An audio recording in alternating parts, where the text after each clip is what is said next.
Our guy finally snaps back to reality and remembers he was just in his room playing video games. Meet Suzumiya, a 21-year-old guy who just found himself totally lost in the middle of a massive forest with no clue where he is. Maze art. Online was the massive game everyone was obsessed with, and Suzumiya started playing it non-stop the second he finished college. He gamed for 3 days and nights straight until his head was killing him. And even though his whole squad was grinding for that rare drop, it never showed up, so he kept pushing through the exhaustion until his body suddenly felt weightless. Suzumiya finally woke up in a totally weird spot, wearing his normal clothes but feeling super light in a place he'd never seen before. He lets out a massive sigh of relief, figuring the whole thing was just a crazy dream. Honestly, 4 nights without sleep is way too much, so he probably just passed out and will have to apologize to his guild later. Out of nowhere, he spots these weird creatures munching on something and staring him down like they don't trust him one bit. These 6-legged dogs were straight up mean, and they immediately lunged at him, barking like crazy as they charged. But they didn't actually attack Suzumiya, and those 6-legged dogs just zoomed right past her instead. Our guy realized he's a gamer to the core since he's literally dreaming about game monsters now. It's basically like having a weird status effect in real life. Out of nowhere, a black status screen popped up right in Suzumiya's face. And even though it totally startled him, he looked like he actually recognized what it was. A status window just popped up out of nowhere, and he wondered if saying the word status actually triggered it as he leaned in to get a closer look. Sumer took one look at him and realized his MP was totally off the charts compared to everyone else. He wondered how much MP regular people actually had, especially since his screen showed his mana recharges by 10% every single minute. Most people in this world only have 10 magic points, so Suzumiya was convinced he was built different. But none of that even mattered because the whole thing was just a dream. Then the window flashed more info, revealing Suzumiya was actually an alien with insane talent for magic, martial arts, and a ton of other stuff. He was a rank 10 alien whose powers were based on his rank from his old world, which even decided how much magic talent he had. Our hero was totally lost and couldn't wrap his head around how this wasn't a dream, especially since everything felt way too real. Those 6-legged dogs are back, and 3 of them are charging straight for the clearing where Suzumiya is. One of the dogs let out a low growl, and our hero realized this whole world felt way too real, especially these beasts. He realized he had to get up and bolt right that second, because let's be real, even in a dream, scary stuff is still terrifying. He's sprinting way faster than he ever has before, totally shocking himself. Could this be the power of that alien skill? Suzumiya realized these dogs were just as fast as him, and as they stayed right on his heels, he kept wondering what the deal was with these crazy green beasts. He finally scrambled up a tree and sat in a branch where those dogs couldn't reach him. Suzumiya chuckled down at the dog, feeling totally hyped about his crazy new jumping power. He couldn't just sit around forever, so he had to find a way out of the woods and checked his skill menu again, hoping he had some better powers hidden in there. One of his powers was analysis, which let him scan anything in his sight, and Suzumiya figured he could use it to get the secret info on every monster he ran into. Then it hits him. Since he doesn't need to touch anyone to use his skill, there's nothing stopping him from using it right this second. As soon as Suzumiya used his skill on the dog, a floating window popped up showing all its stats and power levels. This monster was just an F rank, and even though our hero didn't know how strong that was, this dog was all muscle and 0 brains, so he really didn't want to fight. Suzumiya checked his other skills and realized his magic talent lets him learn way faster, boosts his fire spells, and he's even a total swordmaster. He still had no clue how to use magic and was standing there completely empty-handed. Suzumiya reached for the system window to test things out, trying to open his inventory and then summon an item. He nailed it on the second try, and suddenly this weird energy started glowing all around him. He looked at his system screen and saw the numbers suddenly flip to a 0 and 1012, but there wasn't a single clue about what any of it meant. Suzumiya was totally hyped because he knew he was onto something. And while he definitely had a secret power, he still wondered what that number meant until he realized it was his max magic points. If 1012 is the max limit for his inventory, then he's got absolutely nothing. And there could be even more secret commands he hasn't found yet, just like status and inventory. Think about it. If magic needs spells to work, Suzumiya was ready to test it by aiming his hand at the dog to summon a fireball. That was a total fail, but then the hero said it'd be way cooler if the fire just came from his hands, and boom, his palm lit up instantly. He dodged to the side, thinking he just had to picture the spell in his head to get his magic work. He hunkered down in the tree and gripped the trunk, figuring he might as well just go for it. Suzumiya tried to picture a fireball in his hand, making sure it was way bigger than the last one. Our hero realized things were actually getting pretty hype, and he'd be a total idiot not to have some fun with these insane powers. He just had to picture a fireball in his hand and blast it at the green wolf, and just like that, it actually worked. The fireball slams into the wolf's side, knocking him off his feet as he's instantly swallowed by flames. Suzumiya scrambled down from the tree and shouted that he actually pulled it off, clenching his fist because he was so hyped. The hero shouts that it's awesome, and even hears some music, but then something weird suddenly catches his eye. The system screen pops up again, and that ding means one thing. He just leveled up, scoring 500 more mana and a boost to his fire magic. He whipped his head back toward the green wolf as Susumi yelled that the fire was spreading everywhere. The flames actually burned him, and he started looking all over the place, frantically asking where the river was. He realized he could actually use magic and pictured water blasting out just like a fire hose. Suzumiya literally blasts water from his hands to douse the flaming wolf, and his water magic column just ticked up by 1. He wondered if that weird draining feeling was just him burning through magic points.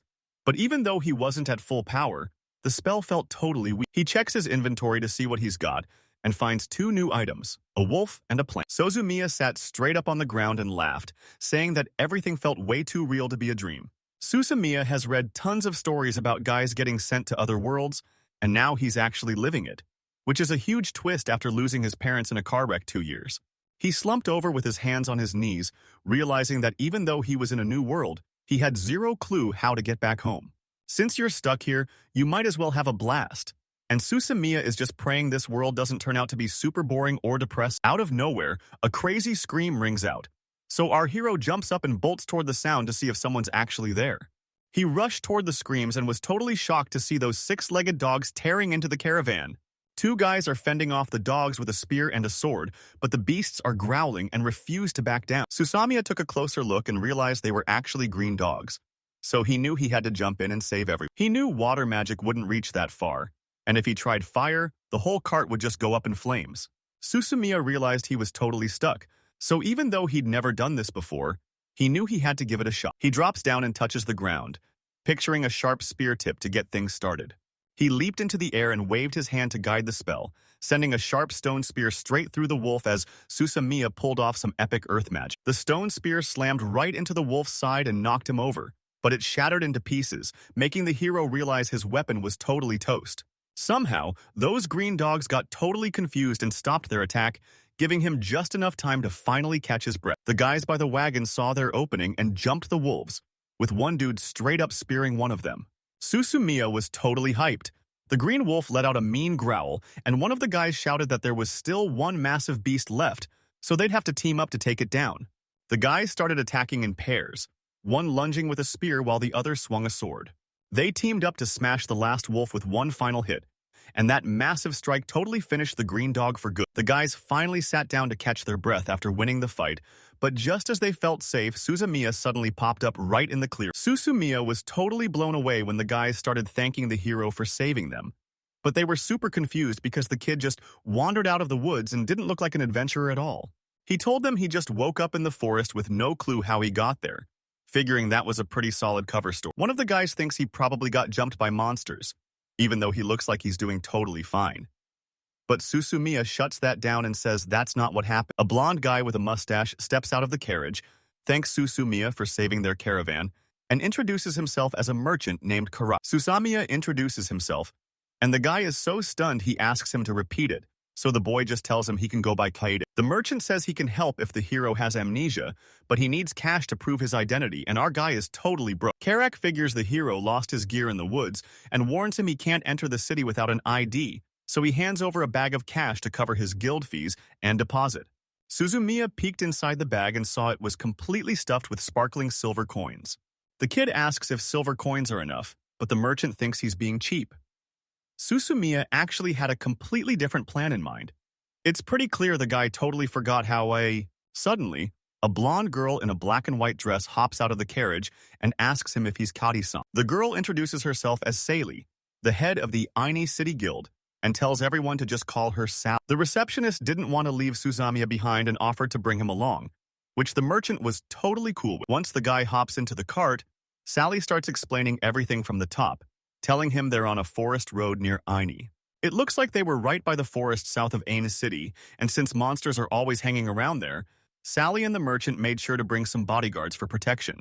Suzumiya finally figured out how the money works here, where iron is the cheapest, followed by silver, gold, and those massive gold coins at the top. Sally filled him in on everything, and right after Suzumiya thanked her, something suddenly crashed down right beside him. Our hero notices the cart is totally packed and wonders why they're hauling all this gear when inventory magic exists, so he straight up asks the merchant what the deal is. He tells them only magic users can pull this off, and while the frozen time in the inventory is a merchant's dream, hiring these high-rank mages costs a total fortune. Suzumiya remembered his analysis skill could actually cloak his info, so he decided to hide his rare powers to make sure he didn't stand out. The car finally pulls up to a massive gate where a huge sign welcomes them to the city of Ain. This guard in full armor and a long spear stepped up, let out a massive yawn, and asked to see his ID. Kaid froze up, so Sally jumped in to explain he didn't have an ID, which totally shocked the guard, who then demanded a silver coin as a deposit before handing over a weird object for them to touch. It was a massive metal plate, and Sally explained it's a magic tool that scans anyone who touches it to keep bandits from sneaking into the city. The girl promised he'd get his cash back as soon as he showed his guild card, and since Carrick-san already paid the sign-up fee, he was totally good to go. Suzumiya thanks Sally and realizes she's actually a total sweetheart. The second he touched that magic item, a screen popped up showing his name, age, race, gender, magic level, and that he's never even committed a crime. He took one look and asked if it was any good, realizing he could actually read the whole thing thanks to his insane new language skill. Plus, the hero figured he could talk to Sale just fine since he translates everything back and forth, and the guard totally agreed it was all good. Suddenly, he's totally caught off guard, jumping up to apologize for being so rude the moment he realizes this guy actually has a last name. Everyone was totally shocked, even Sally, and then the guard blurted out that this guy must be a high-ranking noble. Suzumiya realized everyone thought he was some fancy noble just because he actually had a last name. He suddenly realized that Karak, Sag, Saleh, and San might have only given their first names because maybe only the high and mighty nobles are actually allowed to have a last name. He pulled up the system window to scope out all of Salia and Kaudasan's stats and skills. Suzumiya realized he was right, and they didn't even have last names, so the girl told him to check his status screen. She didn't see anything weird besides a name, and when the guard checked again, he realized the last name was totally missing. The guard apologized for the mix-up and tried to be nice, but the guy just laughed, making Suzumiya realize he'd used his analysis skill to hide his last name. He knew he had to be super careful about the info he was giving out. They finally made it to the Adventurers Guild branch right in the city of Ain. Suzy Mies was just standing at the reception desk as the girl there prepared to say the exact same thing to him all over again. It was Sally, and after thanking him again, she explained that once he signs up as an adventurer, he'll get a guild card to use as his ID for taking on quests. Our hero knew he needed cash to survive in this world, so he agreed to pay the fee. And then Sally had him touch a box that scans your stats just like the gate did. As soon as Suzumiya touched the box, he realized it was loaded with info, and the girl just gave him a smile and thanked him. Her face suddenly goes totally pale with shock, but when the hero asks if she's okay, she just acts like nothing happened at all. Sally tripped over her words a bit but promised to break down how the guild works, telling everyone they better listen up because this was huge. She hands him a guild card that lists his name, race, and gender, with his rank at the bottom. It goes from G all the way up to S, and Suzumi is started. Sally explains that the guild ranks you up based on your finished quests starting from rank D, but you still have to crush a guild test to actually level up. She says the third line shows his criminal record, but the only word there is bandit, which is what they call anyone who breaks the law. Sally says the fourth line tracks your finished quests, the fifth shows every monster you've beaten, and as soon as you finish a mission, it instantly shows up on your map. If the hero wins, the bandit gets added to the monster kill list, and Sally says he won't turn into a criminal himself, which totally shocks Suzumiya since bandits are basically treated like monsters. She clutched her chest and decided she had to find out if that guild card was legit, since everyone knows they're basically impossible to fake. She warned him that if the hero tried to fake even one, he'd be put to death, and that seriously spooked Suzumiya. Sally finished her breakdown of the guild cards and asked if anyone had questions, but the whole room stayed totally silent. He was finally a real adventurer, and after the girl told Kaya-de-san to never forget his guild duties, he promised to stay on track and thanked her for the walkthrough. Once he left, Another guild worker walked up to Sally and started staring her down. She teased that hardly anyone calls her Sally anymore and said she finally found a great guy, but Sally just told her to get back to work. No joke. Sally really thought she'd finally found the one because he felt like he was from a whole different universe. She was also a total natural at magic and martial arts, which was something she'd never even seen before.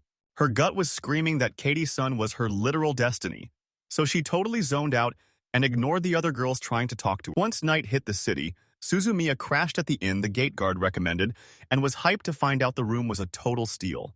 He pulled up his system menu and saw the green wolf sitting in his inventory, along with some weird herb he'd never seen before. Our hero didn't hesitate for a second to jump in and help the bodyguards, and even though they pulled it off, he seriously almost died out there. Suzumiya realized he was being way too risky and needed to watch his back from now on. With bandits and crazy duels everywhere, this world was no joke. He started to wonder if he even... The hero stepped outside the next morning and gave a massive stretch. The whole street smelled like amazing food. His stomach was totally empty since he hadn't eaten a single bite since he got there. Suzumiya finally tracked down that smell and stepped inside, where a bunch of super friendly workers were waiting for him. The room was packed with gorgeous girls in stunning outfits. They all turn to Suzumiya and tell him he's their very first customer of the day. Suzumiya is completely blown away. He's super hyped and asks for a menu, so the girls tell him it's right there on the table and that all the food is amazing. Susumi gripped his menu and looked around, wondering if these were actually real-life elves. But once he realized his old world had nothing like this, all his worries totally vanished. Looking at all the girls surrounding him, he knew right then that he was totally gonna love it in this world. After finishing that awesome meal, our hero heads straight to the guild to grab some new quests. Susumi knew he needed to gear up to explore the edge of the city, but his cash was running out way too fast. A bit later, he slumps over in a courtyard with his hands on his knees, totally losing it because he's completely lost. Suzumiya found himself in a totally deserted area that gave him the major creeps, so he knew he had to find someone to help him get out of there fast. He knocks on the next door and swings it open, apologizing for barging in like that. He begged them to help him escape this dump, but then a bearded guy by the door asked what he knew about the place, making the kid jump back in total terror. Looking at the guy, he felt like a total giant and wondered if the dude was actually a dwarf, so he just told him that nobody sent him here and he was just looking for directions. The guy tells him it's a gun shop and says if he's not looking for a weapon, he needs to get lost. Suzy thought this guy was super rude, but he's actually just totally obsessed with weapons.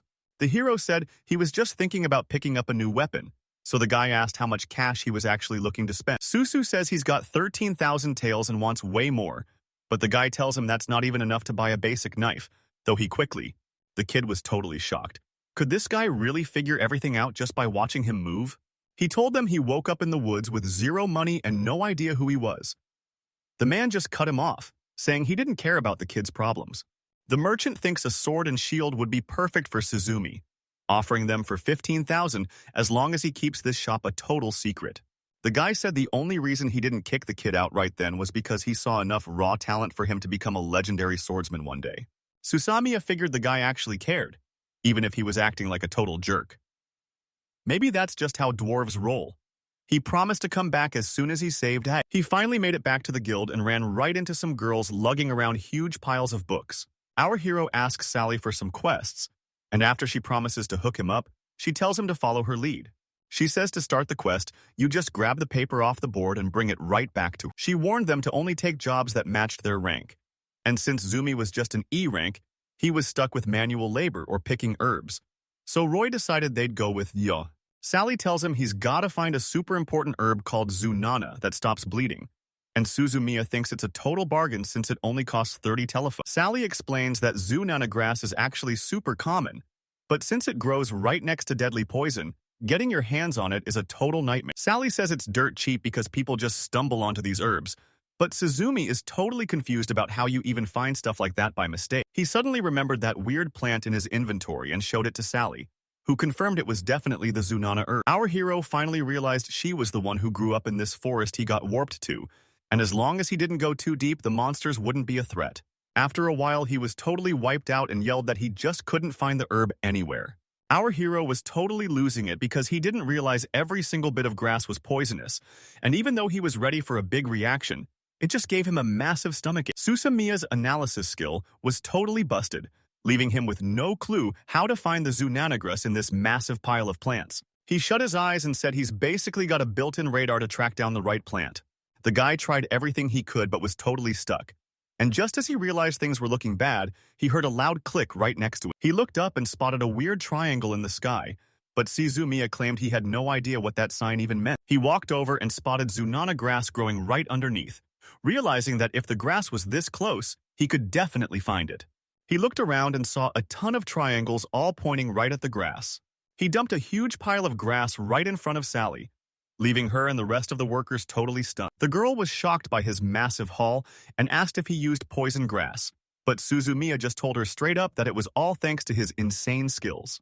He totally nailed the requirements, and with those stems hitting over 15 centimeters, that grass is growing at an insane speed. Sally told them to hold on a sec and started frantically digging through the grass. The girl was totally blown away that it was all just grass and zone, asking how he managed to snag 203 pieces and what his skills were really about. He realized he didn't have this skill during her test, so he started tripping over his words and claimed he just used his gut feeling to check the herb. Sally leaned in close with her light, saying she didn't believe him for a second since she definitely heard him mention that evaluation skill, but Suzumiya just told her to chill out. He definitely had the skill, but since it was invisible on his status screen, he just kept stacking them up like crazy. Sally apologized, totally stunned since she'd never heard of skills that don't show up on a status screen, while Suzumiya breathed a huge sigh of relief that they barely avoided getting caught. He thanked her and dipped, and as she waved back, she couldn't help but think the whole thing was super mysterious. Suzumiya headed right back to the yard, knocked on the door, and walked in telling them he was there to buy a shield. He screamed at the top of his lungs to get noticed, but the guy just told him to shut up, get inside, and wait. He looks around and spots a sign revealing that this guy's name is Dover Egg. He was totally locked in, gripping his new creation with tongs and dunking it straight into the cold water. The man dipped the hot metal into the water, and it immediately started hissing with steam. Our hero was totally caught off guard by the sight. The guy sat up and announced that he had finally finished. He asks the guy if he's got any cash, and the kid says he has enough for a shield, which is perfect since he uses magic and really needs the protection. The dwarf was totally shocked he could use magic, telling him that with talent like that, he could be an epic swordsman instead of just carrying around a staff. He bragged about being a total natural at magic, but the hero just asked if he was actually going to use that staff. The man says he's never seen anyone this gifted, and even though the kid can cast magic without a staff, he still struggles to keep his focus. The dwarf explained that magic is crazy strong even without a staff, but it's useless if you can't hit anything, while the hero thought the staff was just for making spells fire off way faster. He realized his magic was already fast enough to land a hit without the staff, but if she got even quicker using it, he'd just have to level up even more. Suzy. Maya figured he'd just buy a staff later, but a man suddenly cut him off and told him to stay sharp, warning him that he's seen way too many legends die just for... He realized this guy was actually super nice, especially when Dover offered to let him try holding the shield for himself. That first one was way too heavy, so the guy suggested a different one that Zumi liked way more, and Zumi figured Doverall was just watching and totally understood everything. They finally scored the perfect shield, and Susamaya was hyped about how cool it looked on him. It fit so well it felt like part of his own body, proving that the dwarf is a total mouse, but they still had one more thing to settle. The hero walked right up to the dwarf to talk about the blade. The dwarf just asked if he had any special requests for the build. Our hero just wanted to know if the guy actually forged the blade himself. He was super curious about how the whole thing was made. This totally caught the dwarf off guard. He said to heat the blade right after the hit, and then cool it down fast, which was exactly what Susumiya was thinking. The sword was all warped and weird, so the dwarf figured it was super fragile and gave the blade a quick tap. He was totally blown away by how solid the sword was, and the guy kept yelling about how it was straight up incredible. The dwarf totally got how it worked and knew softening the blade would fix the warps, but he was still worried it might just snap since it was way too hard. The hero thinks heating the sword at a low temp and cooling it slowly might soften it up, but he honestly has no clue what the exact temperature should be. The dwarf said he totally got it, and even though he had no clue where the guy learned those tricks, he was definitely hooked. He shut down the shop right then and there to test it out, telling the guy to come back in 2 days and promising that if the sword turned out epic, he'd give it to him for totally free. He walked out thinking the service was total trash, but hey, things are looking up and the guy seems pretty hyped now. The next morning, Susumiya headed straight into the city. He was still hyped about yesterday's talk, so he decided to go check out the local adventurers. He didn't want to use He figured everyone here was level 30 at most, and surprisingly, the mages weren't even that much stronger than the regular adventurers. Every beginner here was totally talentless at magic and fighting. The mages were stuck with just one basic element, and there weren't even any cool specialty shops around. Even the outfits in this world are special because you can just wash them with regular water to get them spotless, which is honestly so convenient. Susumiya figured doing his own laundry would have been way easier, and man, he was dying for a hot bath, which really made him miss his old life. Susumiya was so busy gathering Zunana grass that she didn't even notice the sun had set, and it was already pitch black outside. He hung his head, feeling like he'd wasted way too much time on this plant and should just head home. But right then, something crazy caught his eye. Suddenly, this green wolf jumps out of nowhere with a growl, and he barely manages to dodge it just in time. He balled up his fists and scanned the area, realizing that green wolf had slipped way too deep into the woods, and he totally missed his chance to blast it the second it landed. Susumiya blasts the wolf with a massive fireball, but his jaw drops when he sees two more wolves charging in from the distance. They were growling and looking for a fight, so he gripped his shield tight and kept a sharp eye on them from the side. He looks around and realizes he's totally surrounded by at least 4 growling dogs that are already lunging at him. Suzumi blasts a fireball, hears that sweet level-up sound, and realizes there are only 2 dogs left to finish off. It felt super sketchy when he realized only one wolf was actually charging at him. He didn't even have a second to look for the other wolf before it pounced right on top of him. The guy barely gets his shield up as the wolf starts shredding him with its claws, and right then, a second wolf lunges in for the kill. The hero just laughed, realizing that magic is simple. If he can imagine it, he can make it real. He finally remembered his stone spear and let it rip, sending spears flying in every direction to take down all those wolves at once. The wolves were sent flying to the side, desperately digging their claws into the dirt to hold their ground. Susumiya stood up and let out a huge breath, realizing he almost got wrecked because he wasn't paying enough attention. Before long, this guy totally caught everyone off guard again. And it wasn't just the guild members who were left speechless this time. He dropped another massive pile of that rare grass he'd miss. She counted them up and found 697 stalks of Zunanagras, leaving the girl totally speechless since she'd already learned that common sense just doesn't exist when it comes to Suzumiya. She asked if he really spent all day collecting that just to walk away with a measly 20,910 telephone. He looked down all embarrassed and admitted it was true, explaining he was so focused on picking grass that he didn't even realize he'd wandered deep into the forest and somehow survived a whole pack of green wolves. Sally was totally freaking out and asked if he was okay, but he just acted like it was no big deal even though he'd just blasted 5 wolves to pieces with his magic. Sally was totally blown away and asked if that was really magic since spells usually suck against crowds, so she had to know how he actually pulled it off. Susumiya was totally caught off guard, but he explained that he just dodged the hits and used his shield to magic reflect them right back. Sally explains, it's actually pretty hard because you have to stand totally still and focus for 3 seconds to cast a spell. So if he had his shield up, he should have been using that time to concentrate. Susumiya felt like he'd heard this all before, and he was right. Dovrig-san had said something just like it in the past. She told him the only thing that mattered was that he was safe, even offering to call a mage or grab a potion if he needed it, but Suzumiya was totally fine.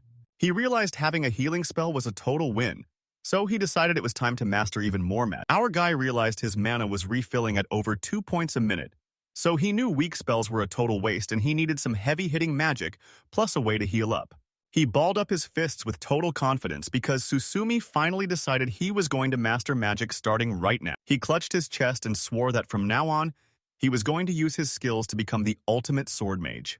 Suzumiya headed into the woods to test his powers, and since he had no clue where he was, he really needed a search spell to scout the place out. He decided to make it look like he was blasting his magic outward while standing right in the middle of the ring. He pictured his magic shooting from his hand to the nearest tree, and the second it hit, Susumiya shouted that he could actually feel the rough bark. He was totally hyped and said he finally understood it all, so Susumiya decided to push her mental reach even further. He saw every animal, snake, and tree around him, but the massive wave of info was way more than his brain could handle. He collapsed on the ground, realizing he couldn't pull this off in a real fight while his brain felt like it was going to pop from all that info. He slumped onto the ground, realizing that maybe things were a mess because he didn't even know what he was looking for yet. Our hero wasn't ready to give up just yet. He pressed his hand to his forehead and tried to spread his magic all around him. He used his analysis skill to filter the energy and once he finally pulled it off, his magic transformed into a floating circular map that locked onto the exact thing he was looking for, even if the range was pretty small. He stacked the maps to see where everything lined up, and since it worked perfectly, he cheered that his DIY radar was finally good to go. This skill was called perception magic, and while he needed MP to grow the area, keeping it active cost actual money. But at least now he'd never get caught off guard by an ambush again. Suzumi remembered Dovahuk-san promised the sword would be ready in 3 days, so he decided it was time to head over and finally learn the secrets of tempering. He stepped into the forge to check on his blade, and the dwarf told him it was finally good to go.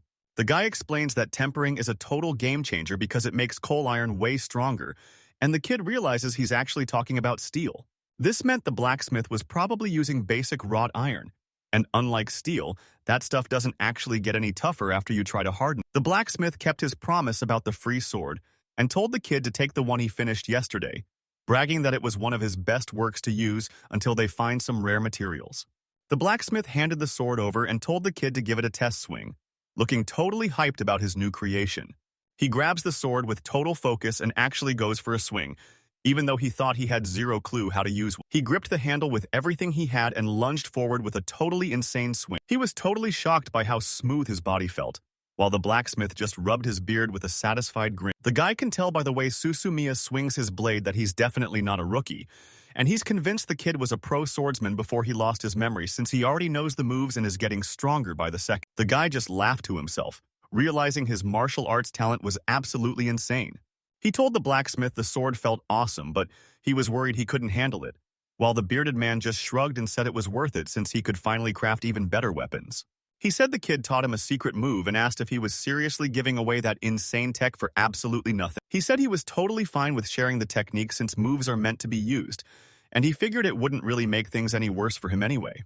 The dwarf loved that energy and promised he'd be there to help whenever the kid needed it.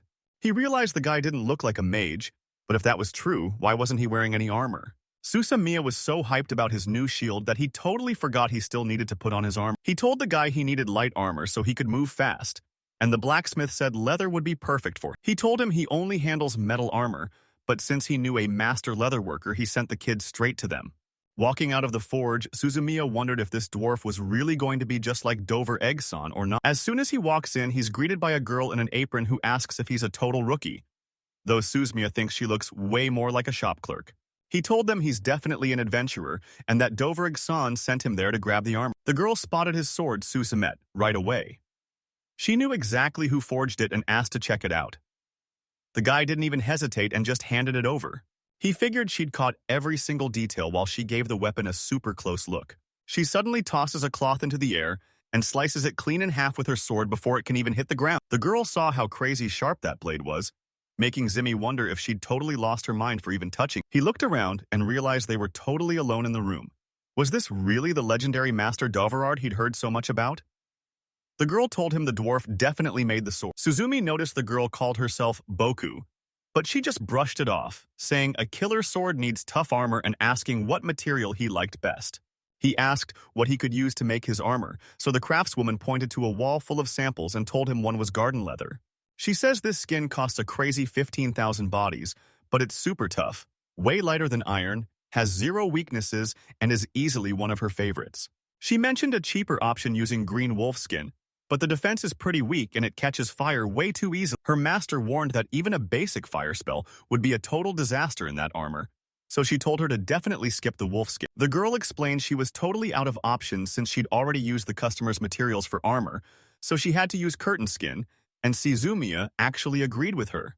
The shopkeeper says she only sells to low-level players and can't afford the pricey gear, but she seems weirdly proud of it, and our hero is just standing there totally confused. He spots some black armor in the corner with a gray cape over one shoulder, and the girl looks totally nervous as she touches her cheek. She said this armor drains your mana to trigger shields automatically, but since most people run out of juice in 30 minutes, it's basically just a fancy decoration in the shop. The armor just ended up as a shop decoration, but Susumiya knew it was perfect for him since it ran on the owner's magic points.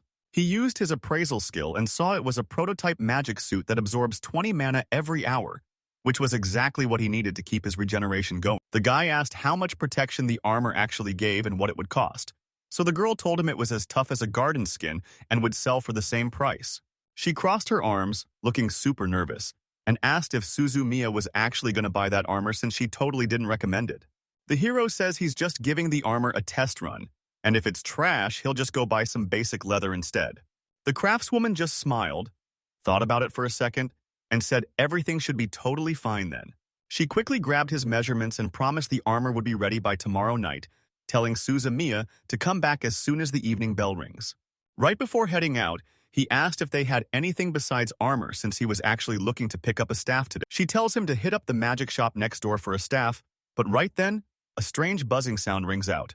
Black pixels start glitching out of nowhere, and a real door begins growing right up from the floor. It pops open and a girl in a giant black hat with a magic staff appears, asking if she's the one they summoned. The craftswoman was fuming and told everyone to stay out of her shop, but the new guest just shrugged and asked why it mattered if everything was cool, leaving Suzumiya completely shocked. He realized he was definitely dealing with a real magician, and since the girl looked like the real deal too, she just flashed a smile and said her name was Aura. She asks Suzumiya if he's there for the staff, and when the craftswoman mentions Dovereg's son sent him, the hero realizes that Dwarf is way more famous than he thought. Arog grabs his hand and tells him he's coming to her shop right now, dragging him along while hyping up all the crazy stuff she has for sale. She leads them inside and Susumi's jaw drops when he sees the crazy spiral stairs and glowing magic lanterns hanging from the ceiling. Aura led him over to a wall covered in different staffs and asked Zemia which one he wanted to pick out. He was totally overwhelmed by all the different types and asked what the deal was, so Ra explained that the longer the staff, the faster your magic actually fires. She grabs one and explains that the longer the staff, the harder it is to control, so you should pick a comfortable size between 60 and 120 centimeters. The sorceress grabbed a staff off the wall and called it a slower version, but even though it's only 60 centimeters long, it still boosts your speed 10 times and is perfect for fighting in tight spots. Susumi said he got it and asked for a staff that triples his speed, making Aura and the Tanner give him a super weird look. Aura said she didn't have a staff like that because it's totally useless for hurting anyone and it's only a tiny 20 centimeters long.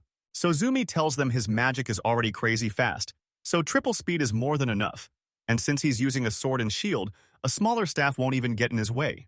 They totally cracked up when the guy said he was going to use a sword and shield. She thinks he's a pretty interesting guy, so she'll have that staff ready by tomorrow, but she's not taking the blame if it ends up being totally useless. Suzumiya realized he sounded weird and remembered Sally saying magic takes crazy focus. So it makes total sense why magic swordsmen are super rare in this world. Honestly, our hero didn't care about anything else as long as Aura could finally build him that dream staff. Suzumiya pointed at a staff and asked if he should chop off 20 centimeters, which made the guy totally lose it and start laughing her head off. She explained that every part of the staff has a different job so they can't be shortened. And even though he was totally lost, he figured it was normal to not have a clue. Aura was totally freaking out, while Suzumiya was just hyped for his new gear to finally be ready tomorrow. Sally walks right up to the hero to talk about finally getting that rank upgrade. He asked her again, so she explained she needed the scoop on the Zunane grass and that green wolf fight, and Sally even told Kayit he'd done enough work for the guild to finally get promoted. Turns out, adventurers need a certain amount of experience and have to finish at least one basic quest before they can finally get their first promotion. Sally told Kaysen that if he wanted a promotion, he'd have to work as a loader, cleaner, or nanny, so Suzumiya agreed and headed straight for the job boards. His rank meant he was stuck doing lame jobs like picking up trash and hauling boxes, but then something totally caught his eye. He picked out a mission and showed it to Sally, but she thought his choice was totally bizarre. They were hauling a load of iron ore, and while she thought it was just a normal job, everyone else hated it as much as picking Zunonagris. Sally warned him that other jobs were way better since this one was so heavy and far, but she still asked if he was down to take it. Suzumiya thought this quest was a total waste of time, but he told them it'd be fine since he had his inventory. He asked Sally how to boost his inventory space, and she told him it's actually based on your max magic points from the very first time you opened it. Suzumiya figured out that his inventory space is actually tied to his starting mana, giving him a massive 1,012 slots that each have their own storage limit. He started wondering just how much loot he could actually cram into his inventory. This quest felt like hitting the absolute jackpot for him. So, he didn't waste any time and jumped right. Suzumiya was already gasping for air as he sprinted, nearly trampling a long-eared animal that barely managed to jump out of the way in a total panic. He was hitting 20 kilometers per hour, convinced he could totally outrun an Olympic marathon pro. Suzumiya realized that since he leveled up, he could literally run for 24 hours straight, even if he wasn't exactly dying to try. He ran into a guy carrying some stuff and told him he was there for a guild job, but the man immediately asked to see his guild map. The man checked it out and said it looked legit. Then he handed over the iron ore and told the kid to take as much as he could carry. The guy with the ore thought the kid looked way too weak to survive, but then his face twisted into pure shock and fear. He asked how much Suzumiya could carry, and he said his inventory had room for a massive 1,500 kilograms. The guy was totally shocked by how massive the gear was, admitting that even he can't carry more than 200 kilograms. Zemiya realized this was just the normal size, so he told them his inventory was way bigger, and he didn't even know how much more he could fit inside. The guy said they're super short on workers right now, so he asked the hero to help move the ore later on, which would definitely make Suzumiya happy. One slot finally got filled with a massive 2,012 kilograms, and the guy was seriously impressed by how much that was. Suzumiya still managed to grab the ore, and the guy was totally blown away. The hero just laughed and said that was only one slot, and he's still got over 1,000 more empty ones ready to go. The guy asks if he's basically a walking treasure chest, but he's dead set on being a real man. Down at the smelter, someone yells for the boss to come check out Suzumiya and the ore he just brought in. He dumped out every single piece of ore he brought, and the total came to a massive 10 tons. The guy was totally blown away that the storage was already full and asked how many trips it took, but our hero just casually said he did it all in one go. Suzumiya thought he could carry way more, but the guy stopped him at the 5th slot because his inventory was officially hitting its limit. Once the guild finished their evaluation, the guy got stuck with a bottom-tier F rank, and Sally was losing it because the record said he actually hauled 10 tons. Suzumiya heads back to the merchants the next day, and his new armor fits like a dream. But Aura is totally convinced that short staff is basically useless. Zemiya said this was more than enough, and finally, his gear was 100% ready for action. She giggled and handed over the staff that fit right in her palms. And when the hero called it cute, she totally lost it and started cracking up. Suzumiya was finally decked out and ready for a real fight, so he headed deep into the woods to put his new gear to the test. The guy slowed down as his radar started pinging, and looking around, he spotted a whole pack of green wolves staring him down. It wasn't just 2 or 3 of them. A massive swarm showed up, and their backs literally covered the entire clearing. Suzumi realized there were at least 300, maybe even 500 of these things. He knew there was no way he could take them all on alone. But if they followed, our guy realized he had no choice but to throw down, so he finally tapped into his powers.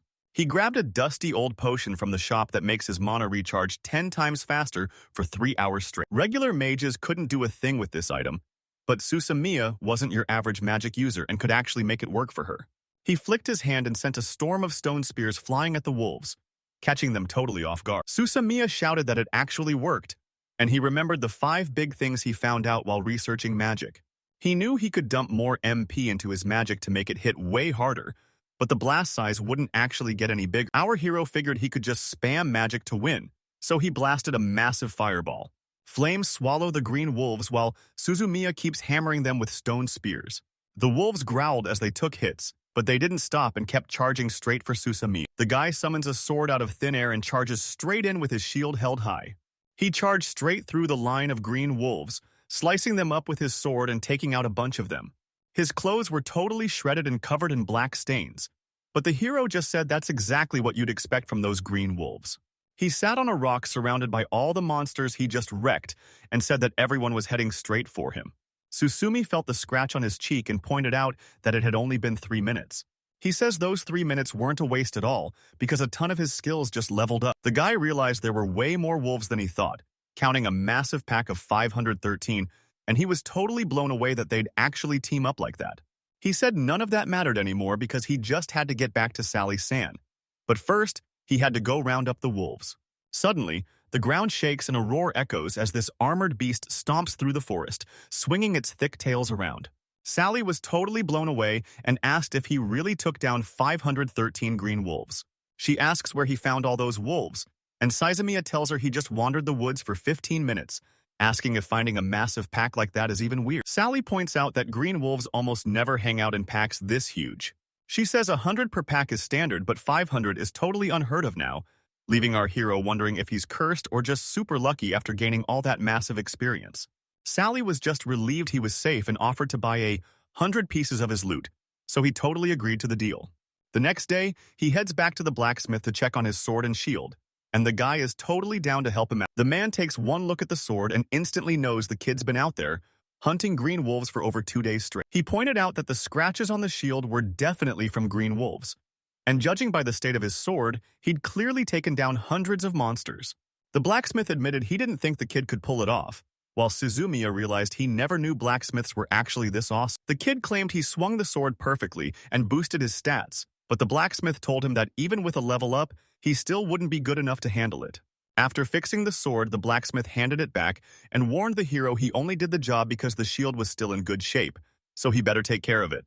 Everyone kept saying he should definitely swap his blade for a new one, and Suzuki was totally stunned. The blacksmith warned him that even though the sword was tough, it wasn't iron and couldn't compete with special metal, so a pro like him definitely needed a backup. Suzumiya said he got it, thinking those rare monster parts were probably from something crazy like a dragon. He asked how much a dragon sword would cost, and the blacksmith told him it's going to be at least 4 billion telephones. Suzumiya was totally blown away when the blacksmith told him that only 5 parts of a dragon are actually good enough to make a sword.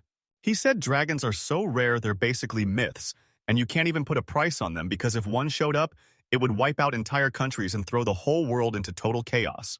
Susumi knew dragon parts were way too rare, so he asked for the next best thing, and the blacksmith told him iron lizard metal is the way to go if he wants a super sharp blade. Suzumiya asks what that thing is, and the blacksmith explains it's a B-rank monster, a massive lizard covered in solid metal armor. He says the metal on their skin is exactly what's needed to make a sword, but these guys are so insanely strong that normal swordsmen get totally wrecked. He told him a sword made from that stuff starts at 5 million. And get this, metal lizards are actually way tougher than dragons. Suzumiya knew those lizards were absolute beasts, but he wasn't sweating it because he'd never find them anyway.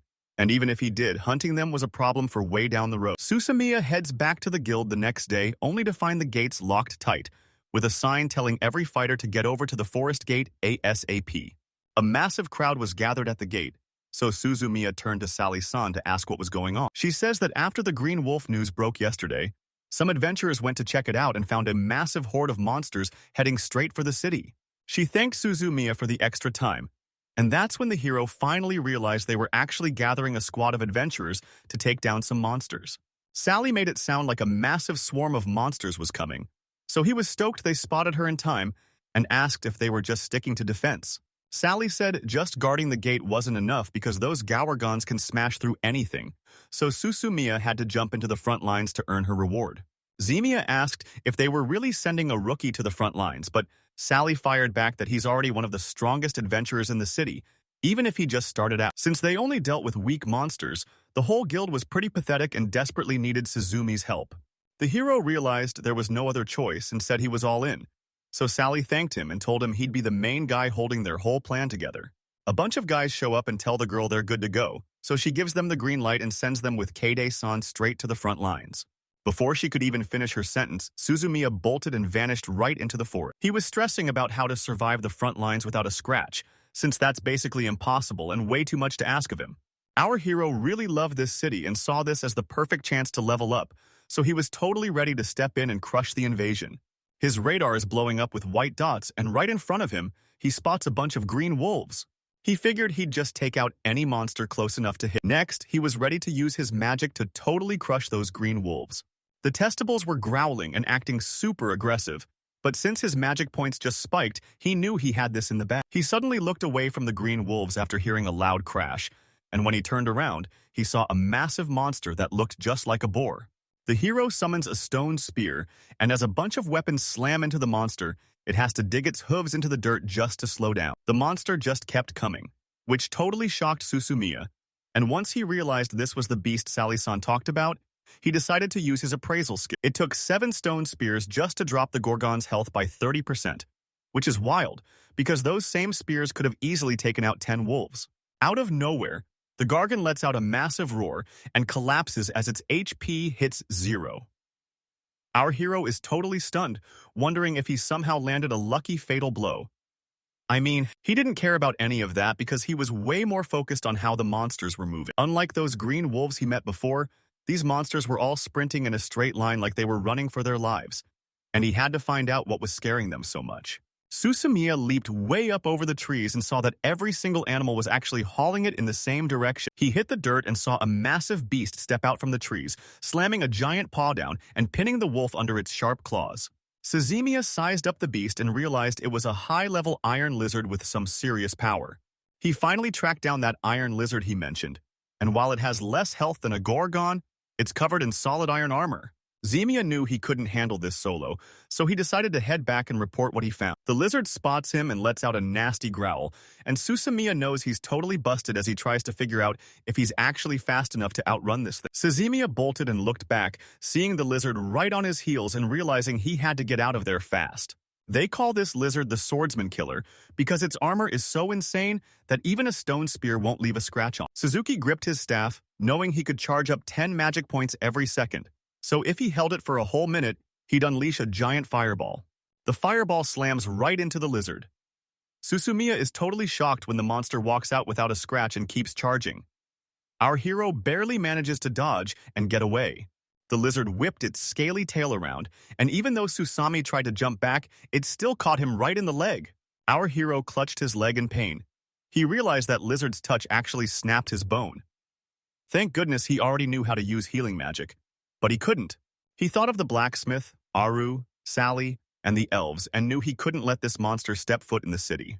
He was totally ready to take the monster down, but since he didn't have a piercing attack, he had to use his lightning to whip up a brand new spell on the spot. He shoved his shield forward, but it totally failed to activate, making him wonder if there was some secret trick to making his wild ideas actually work. The lizard whipped its tail right at him again, making the hero realize he was in huge trouble. Then, a crazy idea suddenly popped into his head. He remembered that, unlike a regular sword fight, he could actually charge up his magic to make it way more powerful. He heard this shot was built to punch through anything, so it didn't need a big explosion as long as it was crazy fast, and used tons of pressure. Our hero realized the only way to smash through that hard armor was to use the secret magic from his training called pressure. Suzumi decided to risk it all by using his sword and staff at the same time, dumping every single point he had left into this one spell, but now he just had to survive. Our hero figured that as long as he knew how the lizard moved, he could easily zip past its lightning-fast attacks. He uses his insane martial arts skills to read the monster's body language, predicting exactly where that tail is swinging so he can smack the attacks away. The 15 minutes were finally up, the prep was done, and now Suzumiya just had to find a weak spot in the armor to start the attack. He realized the lizard's back was the one spot that never got hit, so he decided to strike right there. He lets out a massive war cry and dives from the sky. He shouts that he's putting everything he's got into this one move. Magic starts glowing like crazy right in his hand. This pressure magic looked like a giant funnel crushing down, forcing the lizard to arch its back from the weight. Suzumiya crashed to the ground in total shock, wondering if he actually pulled it off. His radar is going crazy. The lizard is face down in the dirt, and the hero is totally convinced he just took down the monster all by himself. Back in the city, Susumiya scanned the area just to be safe, but his radar stayed totally quiet because all the monsters controlled by that iron lizard had finally backed off. He was just hoping Sally and the crew were safe when a girl screamed his name, thanking God that he was still alive. He asked why they thought he was a goner, and Sally explained it's because he charged ahead and completely vanished, even after the monsters were long gone. She asked where Susumiya was because she was totally freaked out, but he just apologized and said she was getting way too emotional over some adventurer. The hero asks if she didn't just tell him to head to the front, but Sally fires back that she wanted him to back up the team, not just charge in like a total T. He stopped to think for a second and realized that, yeah, everything actually looked exactly like that. Sally asked what he did after the monsters ran away, and when Suzumiya said he scouted the area right after fighting that iron lizard, she was totally stunned. She was totally panicking and said they had to warn the magicians, but even though there were only 5 in the city, the hero told her to chill because he'd already wrecked that lizard. He figured the monsters bailed because he took care of her, leaving the girl completely speechless. She finally speaks up, saying she totally forgot he's a mage who fights with a sword. So it all makes sense now, and then she asks if Cade Sane uses wind magic. She explains that it usually takes a whole squad of C-rank mages just to take this lizard down. They have to use wind magic to trap it in the air to finish it off. So house? The hero just said he used his magic to blast right through her armor. But she wasn't buying it for a second. That's when Suzumiya told them to check out the... Sally was totally shocked by how massive the lizard was and asked him how big his inventory actually was. He told her his storage was way bigger than anyone else's. Then she noticed something weird and asked. Just as she starts looking, Suzumiya scoops her up in his arms to help her out. Upstairs, Sally was totally shocked because she'd never seen magic make a hole that massive. And she realized Suzumiya's power is on a whole different level than normal magic. She thanked him for the lizard rescue and promised to tell the boss. But when Susumi tried to head out, she actually invited him to tag along. Suzumiya was just sitting at the table when this guy suddenly slams his head down, screaming at the top of his lungs that he's guilty. Our hero was totally caught off guard, so he asked if this guy was the branch leader and admitted he had no clue what was happening. But the man just told him he warned them a massive monster was coming, but they just ignored it. So this whole disaster is totally on the leader. Honestly, everyone would be dead right now if Suzumiya hadn't stepped in to save them. Our guy realized this iron lizard was a total beast, and since they were basically broke, he figured there was absolutely nothing they could do. The guild leader asked for a huge favor, telling the kid to keep this whole mess a secret so nobody would freak out. But Susumi was just like, "Wait, what do you mean?" The guy said the guild would make it official soon, but rumors were already blowing up the city because nobody believed one person could actually solo that lizard. The guild leader told him he could keep the lizard's body and take all the credit, but Suzumiya just turned him down. He asked to bring the lizard to Dovaragu-san to turn it into a weapon, and the man was totally shocked he even knew the grumpy dwarf who never talks to anyone. The guild didn't have the gear to handle that iron lizard, so they had to look in other cities, and Suzumiya was totally shocked to hear it. The guild leader pointed them toward a dwarf mining town in the southeast that has the perfect gear to get this done. Suzumiya headed straight for the blacksmith town of Herrera, convinced that the monsters living there were actually guardians. Our hero realized that traveling at night and sleeping all day was the best way to survive, so before heading out, he went to say goodbye to everyone who helped him out. Plus, it turns out Dofra already knew the guy was about to head out on his big adventure. Suzumiya flashes Sally a grin as he drops a pile of Zunana grass right in front of her, and he answers her the second she calls out his name. She asked if something went down with the branch leader, but he just said it was no big deal and the guy simply decided to skip town. Our guy headed to Herrera to forge a sick new weapon, and when he asked if it was weird for adventurers to travel so much, she told him it happens all the time. She looked totally crushed thinking about Katie moving away, but Suzumiya told her not to sweat. That iron lizard was the reason all those wolves showed up, but since he already crushed it, the city should be totally safe even without him. Sally says she's totally on board and asks if he's selling that grass to the Zunan, making Susumi realize just how lucky he is to have met someone as awesome as her in this new world. Our hero really hoped she'd be the one giving him missions again someday, so he gave her a huge thank you for everything. He hands Sally a branch of Zunana grass and tells her he really hopes they cross paths again soon. She gave him a huge smile as she took the twig, promising that they'd definitely see each other again. 5 days into the trip, Suzumiya checks his radar and remembers hearing the ride from Ayan to Herrera takes 10 days by horse, but then he spots a valley in the mountains and thinks they've already arrived. It'll take him about an hour to get there, and get this, he's actually twice as fast as a horse because of all that crazy training. The radar starts pinging, and Susami realizes a bunch of people are sneaking through the woods instead of just taking the main road. Suzumiya decided to check things out for himself and spotted a kid tied up on the ground with a bunch of guys just hanging around nearby. He figured they were robbers, which is just the word for people who've committed sins in this world. The word is out. If you see these guys, you gotta tell the guild or just handle it yourself. Turns out these creeps actually snatched a kid from Herrera. They had to move fast because our hero uses his appraisal skill and confirms they're definitely bandits. All 6 of them, just like he thought. And Suzumiya realizes this is going to be his first time ever fighting actual humans. One of the robbers stood up to leave, and just as the others asked where he was going, they all suddenly snapped their heads up. They all started wondering what that noise was, so one guy ordered the other 2 to go check it out, and they didn't really have a choice but to listen. The guy in the fur cape spots a stone spear stuck in a tree, but Zumiya is already lurking on the branch above and pounces the second he sees an opening. He blasts pressure magic right in the middle of his jump, slamming his enemies down without even touching them. The rest of the bandits were totally clueless and started looking around, and when they finally spotted Suzumiya, they demanded to know who he even was. He just scoffed and tried to snag them, but his magic was way too OP and he totally overdid it, though he didn't even feel bad since this world is basically a death trap anyway. The kid was the main priority, but when he checked her system window, he saw she was totally trapped under forced hypnosis. Even with his magic, the guy had no clue what forced hypnosis actually was, but he really hoped there was a way to fix it. He walked right into the city carrying her in his arms, and everyone turned around looking totally shocked. This guy with 2 braids in his beard shouted that Suzumiya did something to his daughter Sumisa, then told them to wait up once he realized they were totally onto him. Our hero explained that he just saved her from some bandits in the woods, but she was totally out of it because of some forced hypnosis. The guys told Azumiya to let them handle it, since they could easily break that hypnosis spell with some simple herbs. The dad sprints over to his daughter, totally freaking out, while the dark-haired guy apologizes and explains the dad was worried sick since she'd been lost in the woods all day. Plus, dwarves are just naturally hot-headed. The bearded guy apologized for freaking out, introduced himself as Sumiju, and thanked her for saving his daughter, promising to help Suzumiya with anything she needs in the city. The hero was totally hyped and wanted to find a shop to process that iron lizard right away, but the dwarf told him to hold off so they could all party with Suzumiya instead. The dwarves set the table and cheered for Sumisa's big return.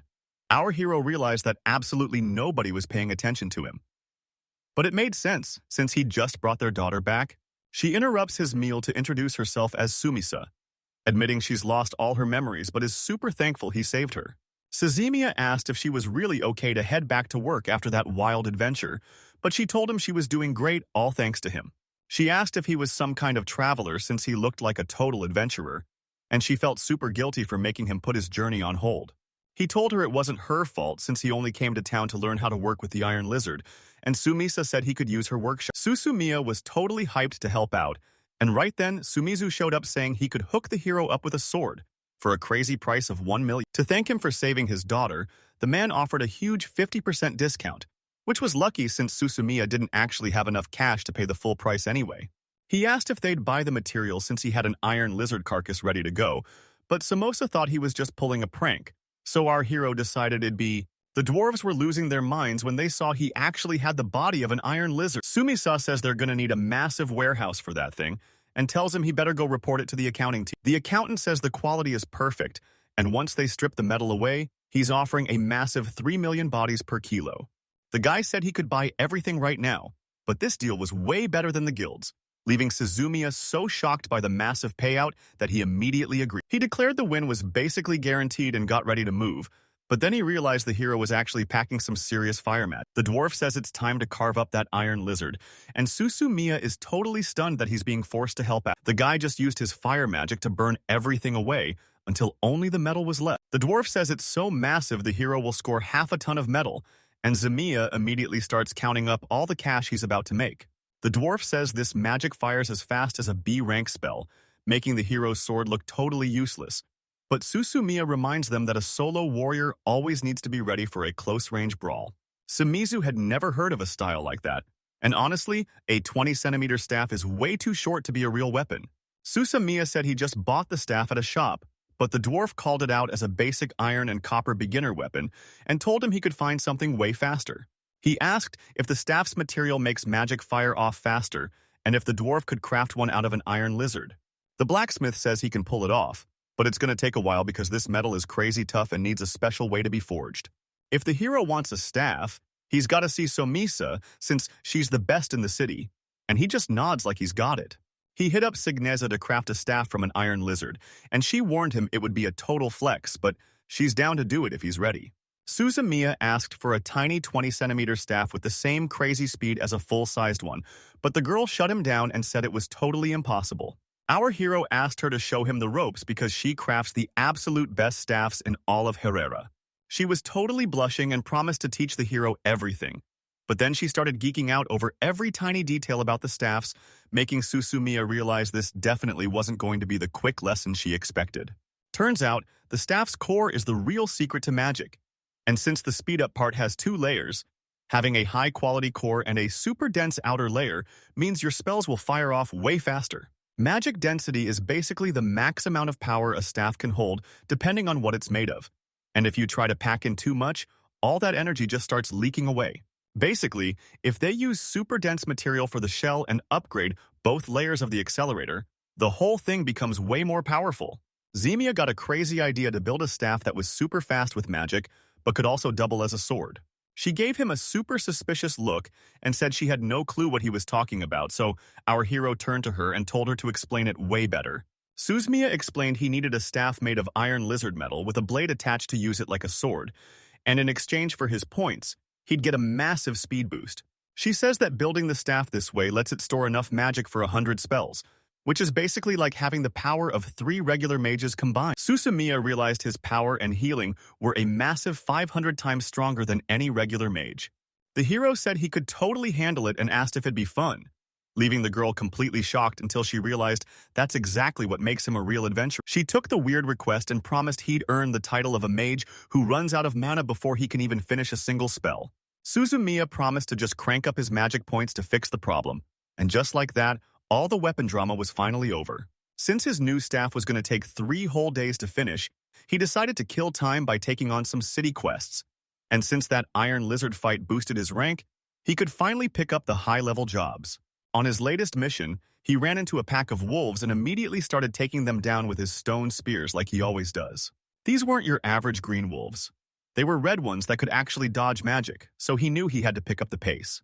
With no trees around the town, Susumiya figured that was exactly why monsters hardly ever came near Herrera. Suddenly, the radar starts going off, and when he looks up, he spots 2 people standing right at the cave entrance. These 2 were definitely bandits, and Suzumiya realized they might be part of the same crew that snatched Sumisucha. 2 guys were guarding the entrance with a bunch more inside. And while he figured it was a bandit hideout, the whole vibe of the place just felt totally off. Susumiya rushed to Guildmaster Herrera to report he'd found the bandit hideout, and the boss finally understood why they were moving so fast. Seeing guards at the door proves this gang is massive, and the guild leader says the hero gets a big reward once they make sure his info is legit. They had to keep everything a total secret because of spies in the city, so they started signing up adventurers to build a powerful strike team. Since it was super likely Suzumiya would be named the Discoverer, they told him to show up the next morning. He hit up Sumisa to see if his staff was good to go, but it wasn't even finished yet. Zumaya figured he wouldn't get to test his new weapon until the bandit raid, but since he didn't even need it for that, he decided to just stick with his old gear for now. Suzumiya wonders if all the trees around the city were chopped down for a reason, but it turns out making metal takes a ton of fuel, so they cleared the forest to keep the fires burning.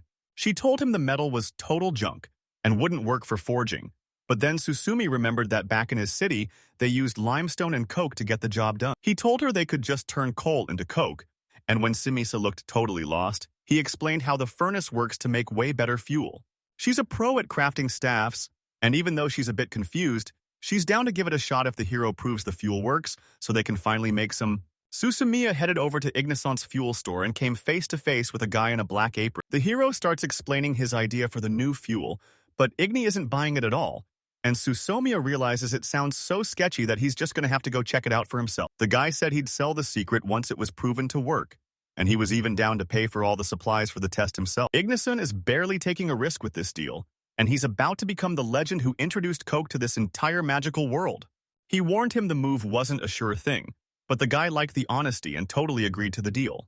They finally found a way to get some coke, but Susumiya was still out there adventuring, and a whole night had already passed since the news about the bandits dropped. The elite strike force finally linked up with a squad of guild adventurers, and the hero told them he was hyped to have them on the team. One guy named Majiz stepped up, claiming he's a B-rank wind mage and the leader of the strike force. They slapped the map down and figured the base was 8 kilometers away, with about 30 to 40 bandits waiting for them. This was only an E-rank mission, but even with a ton of bandits popping up, Sismi and his squad of 7 B-rankers were sure they could handle the heat. Maji demands everyone shout out their names and ranks, so Valin and the rookie swordsman Zen Shi step up to introduce the whole squad. When it was Suzumaya's turn to introduce himself, everyone was super confused about him being a magic swordsman, so he had to explain that he actually fights using both a sword and magic. The other adventurer shouts that these skills are way too OP for an E-rank, so Maji uses his appraisal to see everyone's real power level. He realized that hiding his strength would only get his friends hurt, so he decided to stop holding back and finally go all out. Majis wanted to scrap like a guy in a real brawl, and Susumiya straight up refused to take any more potions.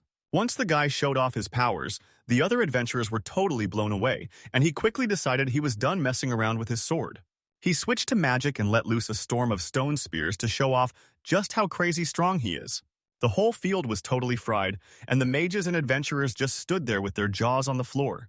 Suzumiya realized he totally should have used dual magic instead of switching between his sword and spells, but Maji told him what he did was more than enough. Our guy was worried it wouldn't be strong enough, but it was actually a solid start, so He asked about its magic defense next. Susami says he can heal broken bones and blast enemies with magic for 20 minutes straight, which turns out to be a total A-rank power. The hero told them he's still stuck at E-rank, but only because he's been an adventurer for just 1 month. Maddie hyped him up as a total legend who'd be a huge help, then asked Susamiya to lead the charge when they stormed the base. He was honestly scared out of his mind to be at the front, but he still stepped up and headed straight into the action. Someone yawned while they talked strategy, finally deciding the main characters, and Valen would lead the charge with Megas in the back, keeping their squad to just 3 people. The rest of the crew fans out to block every exit the bandits haven't noticed yet. Then they take the hero's lead and strike with a stone spear. People started dropping everywhere, and while some guy was trying to tell everyone to stay calm and keep moving, our hero didn't even wait for him to finish before he bolted. The guy is shocked by his insane speed, but our hero tells him it doesn't matter and asks how he's staying so chill in this cave. Thanks to his radar, he can... Either way, our hero has to keep hauling it and get further away. Whenever he spots someone, he uses his assessment skill to check if they're a bandit. But suddenly, the other heroes were totally gassed trying to keep up. But he just bragged about how easy the straight cave path was, and his buddy just acted like he already knew. He thought things were about to get way harder because the door blocking the cave had no handle, meaning it could only be opened from the inside. His radar showed a blank space behind the store, but hearing a massive crowd back there had him totally stuck until someone suddenly called his name. They told him to use magic.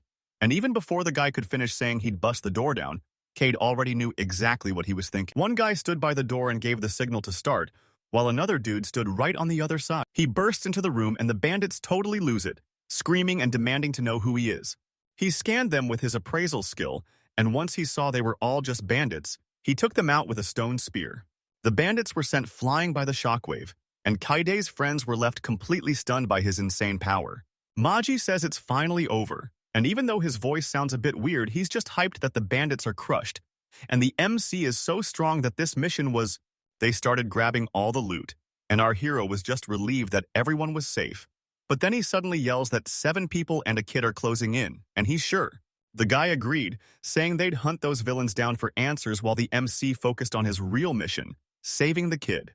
The creepy guy mutters that they've finally arrived and looks over at his partner, right as our heroes realize they've walked straight into a massive trap. He shouted to see who was there, but the MC just flattened the bandits with pressure magic and saved the prisoner. He scooped her up and noticed she was super light, figuring she was totally knocked out by some forced hypnosis. Kyrie figured his buddy was doing just fine, so he decided to check on the girl's stats instead. Her name was Rhea, and she wasn't just any normal elf. No one knows how old she is, but she's got 2 major skills. She can push her magic outside her body and control it perfectly. The hero's top skill is only... This skill lets her hijack mana from any nearby enemies who have sloppy control.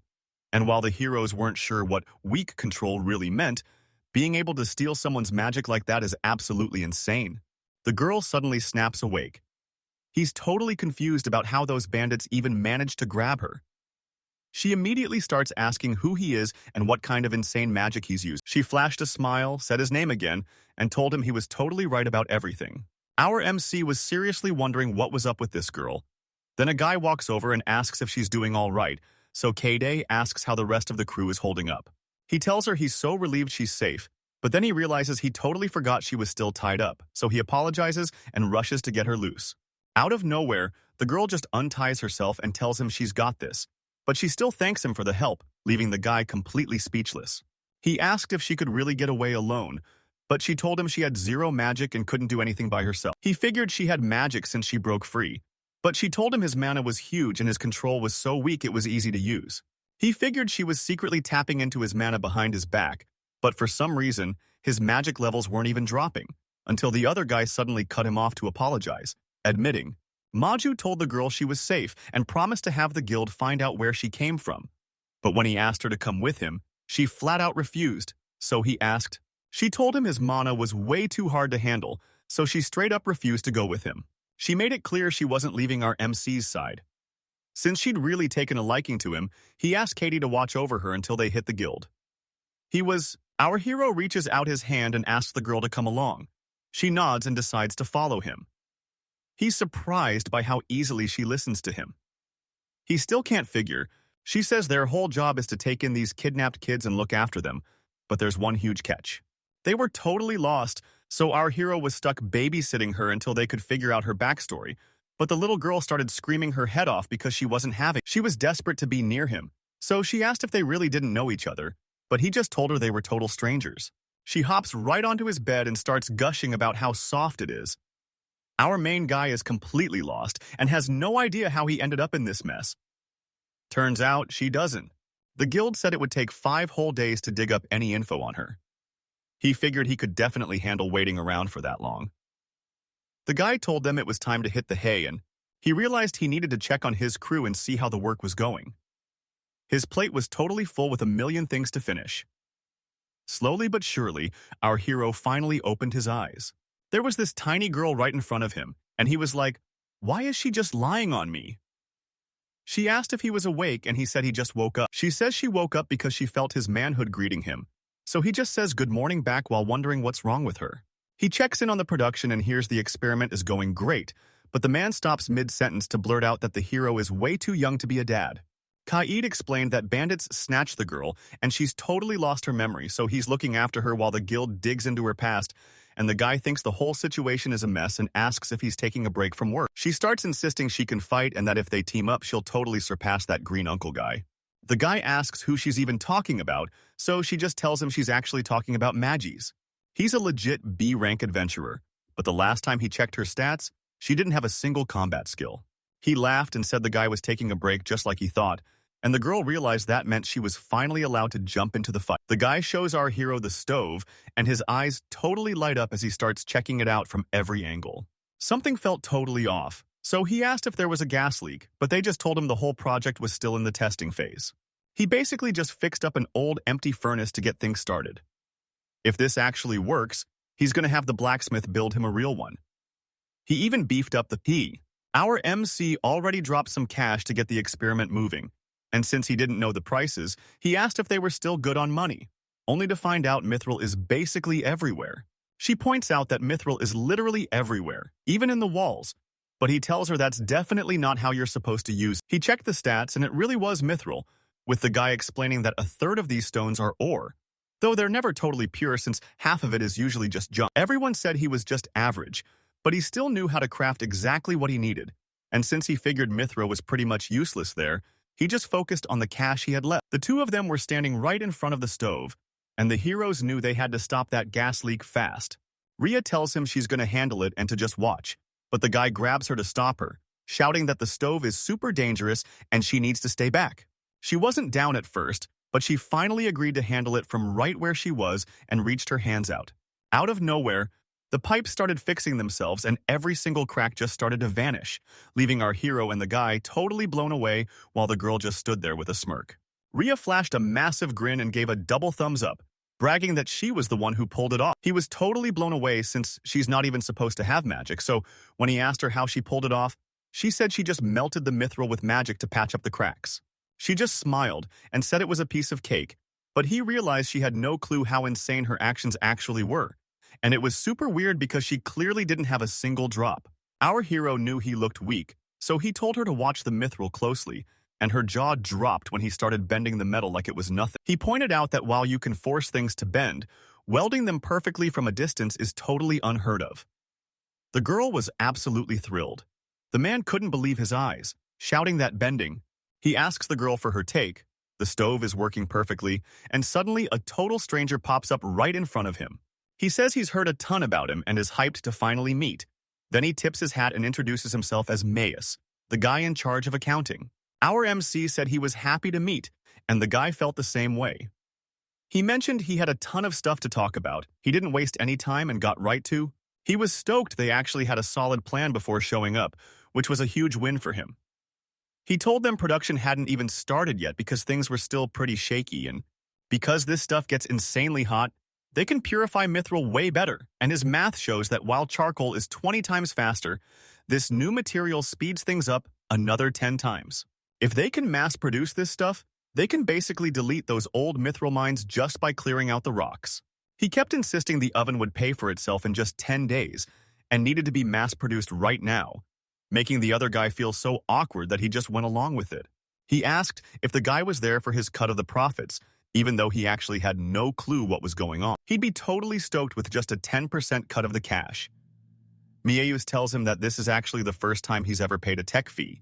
Plus, he says a 50% cut is the standard deal and asks our guy what he thinks about it. He asks about the percentage again and realizes it's a massive amount. And even though the merchants shouldn't have a clue, he still feels like something is totally fishy. This tech is totally insane, so he figured half just wouldn't be enough. And even though the guy worried he was taking too much by grabbing everything, our hero told him it was. The guy finally chilled out and agreed to keep the deal going, even telling Kata he could pick up his cash in any city as a quick favor. He said he got it, but everything happened so fast he was totally hyped, wondering what would go down the next time they met. She bounced over to him with a big grin, called out his name to ask where they were going next, and he stopped to really think about their next move. He was super hyped to see his staff sword, but since it needed a full day to finish, he decided to wait so he didn't look like he was rushing her. He was suddenly bored out of his mind, so he asked the girl to hang out and finally got her to look his way. She tells him she's down for an adventure and wants to scrap with monsters. The guy thinks she's way too rowdy for her own good. He warns her that hunting beasts is actually super some years. He told her to wait until she could actually defend herself before using magic, but she just laughed it off, saying she's a mage, and she'll be totally safe as long as he's right there with her. He asks her again if she's really a mage, so she points to her hair clip, and he realizes right away that it's way more than just a simple decoration. It uses its built-in magic to cancel out any attack that tries to hurt the user. Bad guys can't even tell what it is, and all you have to do is pour your mana inside to activate. He figured she'd be totally safe as long as she had that hairpin, but he was more confused about why it was even there, especially when she suddenly asked if she could take on those monsters herself. Just minutes after leaving the guild, she was busy gathering plants when she suddenly shouted out about her big find. He picked an F-rank quest to collect some Fiaro grass, which was hands down the safest job the guild had. He's basically doing exactly what he did with the Zunana grass, using his analysis skills to track down the rest. But first, he needs to find one to scan, and that's when he spots a plant that looks super interesting. He used his appraisal skill to check the grass and realized it was just a fake called Brev Skygrass. So when the girl asked if he found the right one, he told her no. He finally got his hands on that Fiaro herb he needed. He was stoked it was her who found it and told her she did an awesome job. She was super happy and bragged that he'd already snagged 7 pieces when Rie straight up accused him of cheating. The guy immediately started denying everything. He wasn't even sure if he was allowed to use. Out of nowhere, the grass just snapped right in two. He realized she was just waiting for him to find it so she could snatch it away at the last second. This was the exact same magic she pulled off back at the fuel shop. She just found out where the Fiaro herb was hiding, which totally matched his own info, but when he asked for the exact spot, she told him she had no clue. Ria told him she was just pinpointing where his magic was strongest, which totally blew his mind because he thought she was using his own detection skills. Suddenly, something totally caught her eye.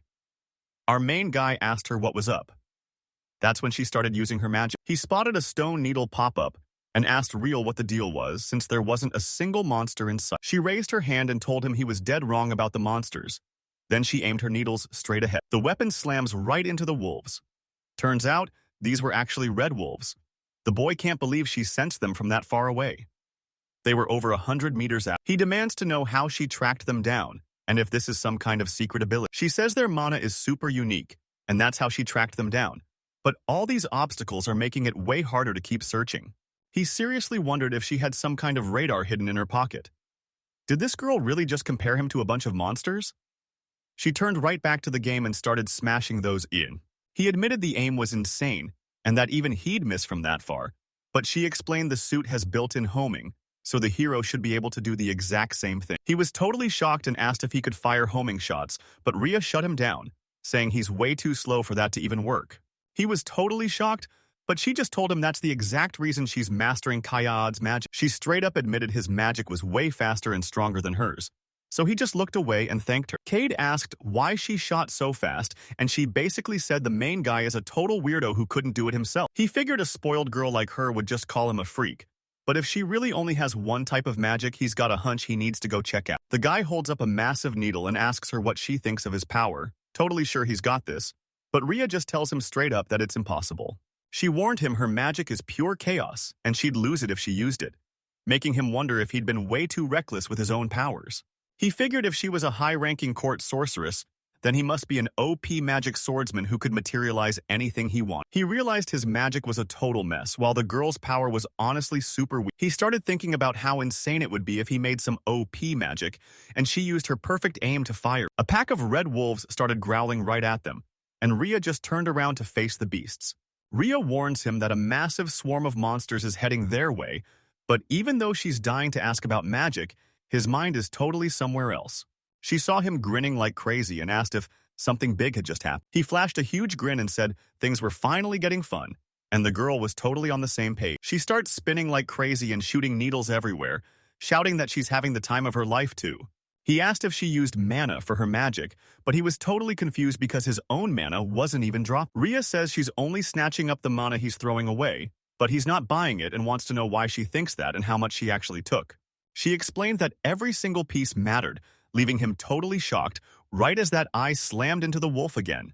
He asked how she could use his mana for her magic just like he does, but she explained she can't actually control the source of all that power. He told her that even though she acted like it was common sense, he finally realized he'd been using magic this whole time without actually knowing a single thing about it. He asks if he can pull off those same moves with enough magic training, but Rhea tells him that even though it's possible, he has absolutely zero talent for it. She said KED acted like he was from a world with zero magic, and he just gulped in total shock. He wonders how he's casting spells without any training and asks if he's just a natural, but she warns him that having raw talent means his magic is going to be a total mess to control.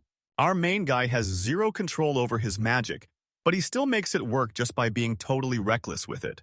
He said he got it, realizing that if she could just force the mithril into shape with her magic, he could use his powers the exact same way. He pulls his water and earth powers straight from nature, and by using his mana to crank up the heat in the air, he can make everything spontaneously explode. Just mix a twisted imagination with the world around you, and that's how you finally trigger your magic. He couldn't use lightning magic because it wasn't naturally in the air, so he realized he shouldn't count on powers that aren't always ready to go. She says everything is ready and magically tosses a sandwich into Katie's hands, and after he thanks her, he thinks the salty snack is actually really good. Our hero was shocked by how salty the food was, and since they didn't bring any supplies, he asked where she even got it, but he totally froze when she said she just picked it up off the ground. He hauled all those dead wolves back to prove he finished the quest and told them to take the loot off his hands. The girl's jaw dropped when she saw he brought back 4,000 stalks of fire grass and over 300 red wolf corpses. She's totally tripping, stuttering as she asks where he got all that loot. But the other girl just says she helped him out, and the guy thinks her being this shocked is basically becoming a... She turns to him and says sorry, telling him they seriously need to talk about Rhea. She pointed to the couch, silently telling the heroes to sit, and when she asked what they wanted to talk about, the guy was totally stuck on how to even explain. He thinks they finally found her hometown, but since they're vibing so well, the others are actually scared to break the news. He figured he should say something, so he asked if her parents were coming to get her, but she said they weren't and that it was just too weird to explain. She told him her family was nowhere to be found, so he asked her again if she was actually for real. There isn't a single city near the bandits where this girl could have come from, but they claim they just found her all alone in the middle of the forest. Her home is way out there, but there are definitely a few cities she could have come from. It could happen in theory, but they're pretty sure it's a total long shot since the guild has zero records of any race that looks like Rhea. He walked up to the girl, said sorry, and told her she shouldn't hear this as he covered her ears with his hands. He asked if she got dumped for her personality, but they told him it didn't even look like a breakup. She doesn't know the full story, but she's positive that's not the reason, and he has absolutely no clue what she's even talking about. This girl is seriously mysterious, from her weird hairpin and crazy skills to her rare elven blood. He told the guild about her race, but since they have zero records of any elves, he looked her right in the eye and said he knew her memory was wiped, but he still asked if she remembered anything at all. Maybe it was the spot she was in or the view around her that made her stop and rethink everything. She remembers being in a forest with absolutely no magic, and it was super far away, like maybe on a totally different continent. She stood her ground and answered every single question, but she didn't sound like a normal kid at all, which is just another mystery about her.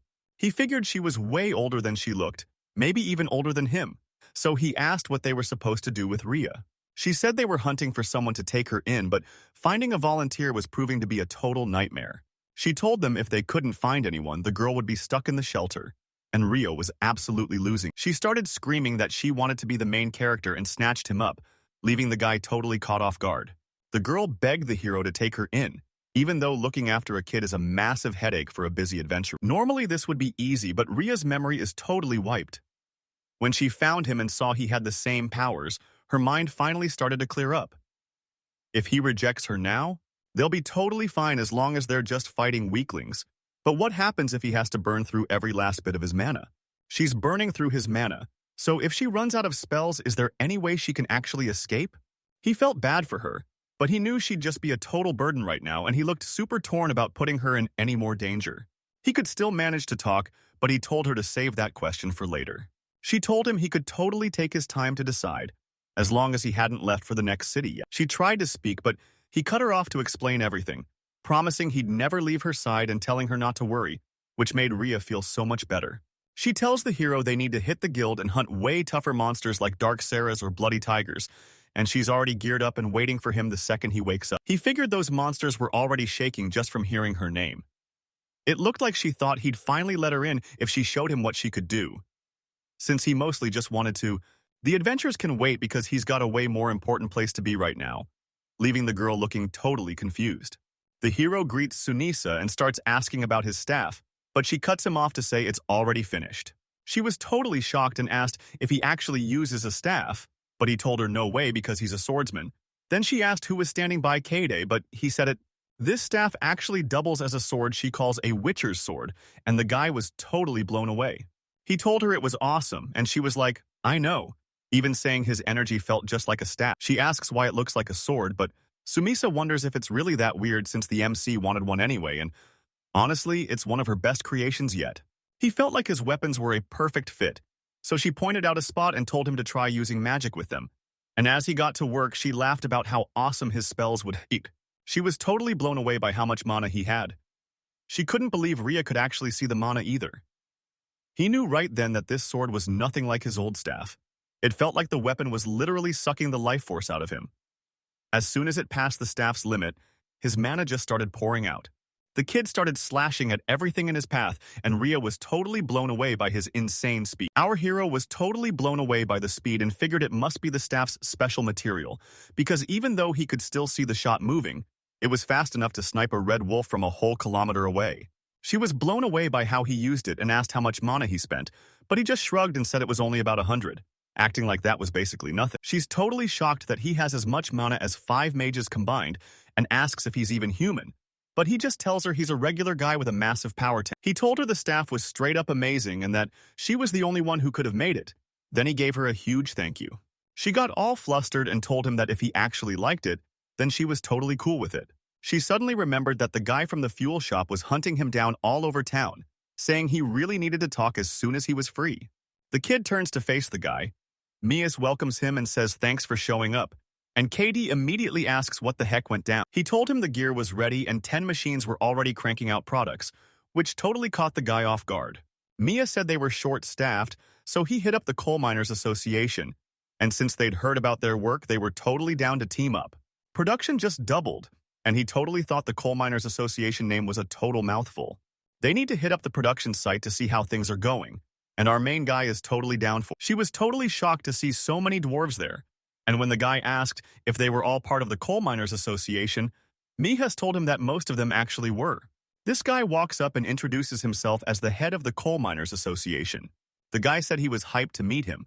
Then the girl jumped in too, and he just grinned while calling her a total firecracker. He said they needed to talk, but first, he just wanted to say thanks for saving his life. Our hero asks what he means, so the guy explains that since he's an outsider, he needs to know about the creepy brain disease that's spreading and making everyone work way slower. Once they heard about him, they finally felt safe enough to get their heads back in the game. He figured the toxic gas in the mines was causing the sickness, so he asked the man for the full scoop on what the disease actually was. The doctors told him it was just a migraine and nausea, which are the exact same symptoms you get from a magic overload after eating wyvern. He said they were lucky nobody died, but since they weren't at full strength yet, he tried his best to memorize every single detail. He asks how they handle the disease, and the guy says it's easy. Just stay away from the mines, but since the sick can only work 3 hours a day to keep from getting worse, they barely make enough cash to pay everyone. This guy thought he could just slack off all day, but now pretty much everyone is totally out of commission. It looks like gas isn't what's making them sick, and he can use his He turns to the man and asks if he wants him to handle the disease and wipe out the source for good. The guy promised to have their backs and sent a guild request for a place nobody had ever dared to go, knowing that if our hero took the job, they'd definitely find a way to pull it off. She asks if they're finally going to crush those monsters, but he tells her no, because they aren't the real problem. So he makes her stay behind even though he knows she'll be totally ticked off, but he just can't let her walk into those mines filled with deadly gas. Rio was super annoyed they weren't throwing hands, so when the guy asked if she was worried, she just pointed off to the side and asked if that's where the coal mines were. He looked at the man who gave him a nod, and they ditched him because there were just way too many victims to handle. Our hero asks her where she feels that magic leaking from. She tells him the energy feels totally weird and different, and then she points right at a guy who's carrying the thing messing it all up.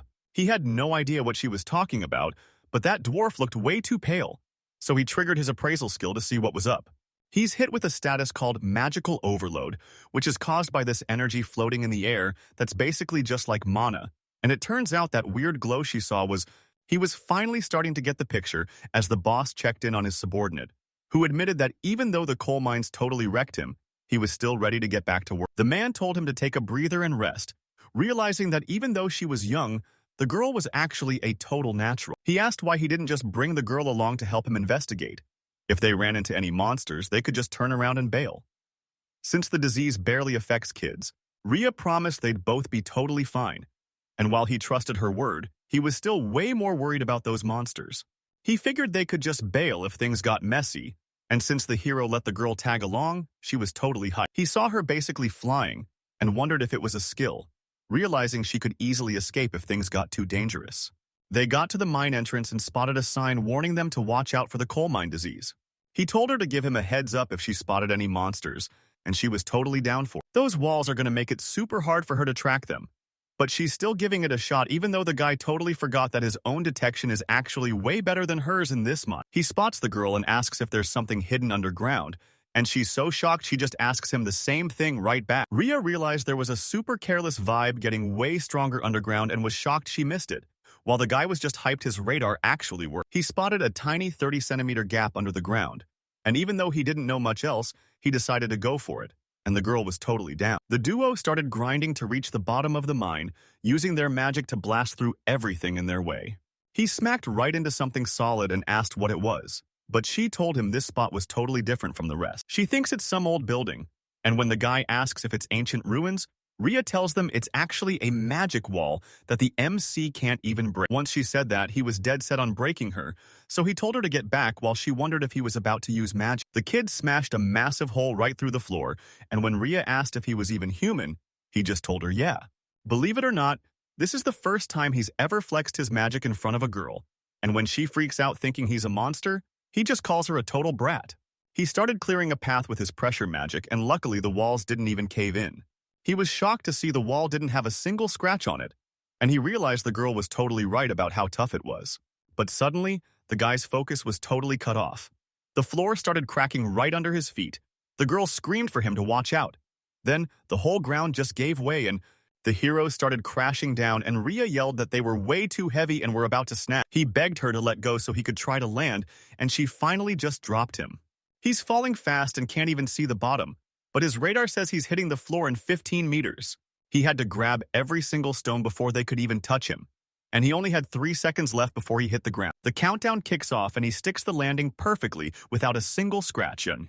He was feeling totally fine and thought he'd finally leveled up, right until a girl suddenly called out. She rushed over to see if he was all right, and after he said he was fine, he asked if she could use her magic to light up the pitch-black room, and she told him she was. They stepped inside, and the guy realized the room was massive and totally empty, with nothing but bare walls all around. The girl thinks they might actually be trapped inside the book itself. Our main guy asks her what she actually knows about this weird building. She says she's not totally sure, but he asked if this was where all the magic came from, but Ria was just taking a wild guess. He knew they'd caught a massive break, but now they just had to get out of there and tell everyone what happened. He was racking his brain for a way to escape, so he asked the girl if she could just fly them out of there, but she told him she couldn't actually go that high. Kay thought she was gliding around on jet power, but she actually couldn't fly very high at all. He asked her what she thought about his magic since he could easily use his insane power to lift her right up. She wasn't having it. arguing that he's got zero control and would probably kill her by yanking her up way too hard. Our hero decides they need a new way out and asks her where the carelessness is hitting the hardest, so she points to the right and he leads her straight there. The girl was itching for a fight, but Kai reminded her they were only there to investigate and told her to go scout for monsters instead. She tells him there's a huge one right there and points straight at him, making him go totally ballistic. He spotted the hole they fell through and realized they were just going in circles, and the girl told him he was 100% right. He thought the building was shaped like a giant cube, but there were nothing but walls everywhere he looked. Our MC and his girls follow the massive wall until they reach the gate, where he stands and waits for it to finally swing open. She stares at the gate and tells him he's totally right, but there's some seriously weird energy coming off this wall, so our guy watches her closely, feeling a bit nervous since his partner spots something and realizes they've finally found the wall. She's sure it's the right one since it doesn't react to magic at all, while the guy just stares ahead. He figures out it's actually a secret door disguised as a wall, and Karisu Zumiya realizes his radar is totally blind to whatever's hiding on the other side. He's finally ready to make his move. He walks right up to the gate, convinced there's a way to get inside. His friend keeps a sharp eye on him. She asks if the guy confirms it's true, but then he spots a scratch on the door that proves someone's already been inside, so he warns everyone to stay on high alert since they have. His partner yells, "Open sesame," at the top of her lungs. Her shouting is a total disaster waiting to happen, and he knows they're in huge trouble. He asks if she's out of nowhere. He hears this super weird buzzing sound and stares straight into the pitch-black darkness past the open door. Suddenly, a massive swarm of creepy monsters flies straight at the group, buzzing like crazy and looking totally ready to attack. These monsters look like giant wasps covered in armor, and they stop dead in the air to aim their stingers right at the heroes. They start unloading on the hero and his friend, so he realizes the danger and shields the girl with his body while looking at Ria-chan in pure horror. Out of nowhere, the stingers just stop and freeze right in midair, and even though our guy is totally shocked, he stays right there to keep the girl covered. The swords crash to the ground with a massive clang, leaving the guy totally stunned as he stares at his enemies and wonders if his partner actually did something to them. The monsters are charging again, and our hero knows he's got to stop thinking and just start fighting. He knows he's got to take these monsters out first. He charges straight at his enemies. He grips his Witcher sword as tight as he can. The kid swings his blade and just shreds those guys into tiny pieces. After wiping out the monsters that had the heroes shaking, he checks on his friend to see if she's all right, and she tells him she's fine while apologizing for everything. He says he's just relieved she's all right, then asks if she really blocked all those needles herself. She shakes her head and denies everything, but then her friend points straight at our guy and says he's the one who did it, leaving him totally stunned as he asks her to tell him the truth again. She tells him their magic is super weak and just vanishes the second they get close to him.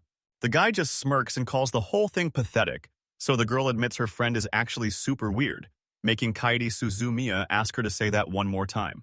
Suddenly, she gets super serious and admits those monsters felt weird to her too, making it clear she knows way more than our main guy does. The squad spots a bunch of junk scattered all over the floor. It turns out these are the remains of the monsters the guy just shredded. Weirdly enough, the pieces look just like some kind of... Our hero takes a good look and realizes these monsters are actually magic weapons built to crush intruders, like those creepy floating eye guards and the low-level magic isolation door, which are all special. So this building is actually an ancient ruin, and once it clicks for him, he realizes they're basically uninvited guests. He smirks, realizing they're definitely not allowed to see what's hidden behind that door. Karis and his friend stare into the pitch black as he warns that they have no idea what kind of crazy monsters are lurking behind that door. He asks the girl if they should just turn around and go back, but then it hits him. Even if they return, there's no home waiting for them anymore. He realizes things. He scans the shadows until a door swings open, and as he and his partner step inside, he locks in to see what they're up against. He says he checked every single room while following the rules, and she nods along while carefully scoping out the place. He finds 8 more doors hidden back there, but every single room is a total wreck. The room was packed with floating guards, and there was absolutely no way to reach the magic source or even find the exit. Our guy walks up to some signs saying this is a research center, and after a quick look around, he's totally sure he's finally found the spot. The kid asks what they're supposed to do next, but suddenly, a blinding flash of light rips through the darkness. The girl bolts ahead of her partner and charges down the spiral stairs. Our hero follows slowly, keeping his eyes peeled for any danger. He makes up his mind right then that he's going to These stairs are seriously massive, and it takes forever just to reach the bottom. Just as the hero hits the ground, the kid suddenly spots something strange. He looks ahead and spots another door standing in their way. There are massive letters written all over it. He steps closer to read the sign. It says, "Anyone who doesn't belong here." Our hero sees the warning and just smirks, knowing the next room is way deadlier. So he grabs a courage potion for Togo while the girl asks what the point even is since they're... Our MC decides he's done feeding people to monsters and focuses on escaping this hole. So he chugs a potion to get some serious guts. There's no way they're getting out without a massive brawl, so he tells her to stay sharp and she promises to be careful. Our guy reaches out and puts his hand right on the door. The door flies open, and the crew is finally standing right at the entrance. A bunch of blades zoom straight at the couple, and our hero is totally shocked that there's actually another guard waiting for them. He smacks the attack away and uses his body to shield the girl once again. He's wondering if he actually got hit, remembering how those needles used to fall short before, but something is definitely different now. But then she says there are more people hiding with the monsters, and he just freezes up in pure terror. Huge gaps are literally opening up all around it. Monsters literally start jumping straight out of them. There's even a brand new species in the mix that looks exactly like wolves. He takes a good look and notices the floating guards have changed color, and those mechanical tops are honestly scaring him even more now. A giant flying snake suddenly joins the pack. It's way bigger than any of the other monsters, and our hero jumps in to keep his partner safe. She says she feels totally ignored by her, but honestly, that's the least of her problems right now. The monsters finally make their move and start the attack. He screams at his friend to run away and save herself as fast as she can. She turns to the guy and tells him she needs a stone spear, and he says he's totally on it. He's pushing hard to keep up the speed, but his feet lose their grip and he slips right on the floor. This guy jumps out to grab the attention of a massive flying snake. His buddy is totally locked in, watching every move while he waits for the perfect opening to jump into the fight. She's been waiting for this exact moment to finally unleash her stone spear move. Those monsters are closing in fast on our hero and his partner. The girl is absolutely freaking out as she stares at those nightmare monsters in pure terror. He asks her if his magic will actually work against these guys, hoping that with her help, he can finally stop the invasion and keep everyone safe. She screams at him to watch out because one of those monsters is chasing him down. The monster is actually a massive wolf that's also decked out in full armor. We're creepily quiet, and since magic is a total fail, he decides it's time to let them taste his sword. Wait, taste his sword, in the original. He puts every ounce of power into his fist and slams the ball into the guy, sending him flying way back. His sword slams into the ground with a loud metallic clang. He knows his opponent is a total beast, but don't be fooled because he's definitely hiding some crazy power of his own. He gives it everything he's got and slices the guy clean in half. He stands over his beaten enemy and brags that while his witch's sword can still hurt him, she's got one huge problem. He can totally slice through every enemy without using a single drop of magic. Nobody has a clue what this weird metal even is. Our guy is starting to think there's some kind of hidden... Our main guy fires up his assessment skill to see exactly what he's dealing with. He finds out this is Category 2 anti-magic steel, packed with crystals that can basically shut down any magic instantly. These guys are totally immune to magic, and it looks like every magic tool in the room is useless too, just as his partner sprints over to help him. She tells him they need every stone copy they can find, because if they blast those rainbow guards with a hail of shells, they'll be history. And our hero knows this is the perfect plan. She chucks these stones that blow up in the sky, turning into a massive rain of shells.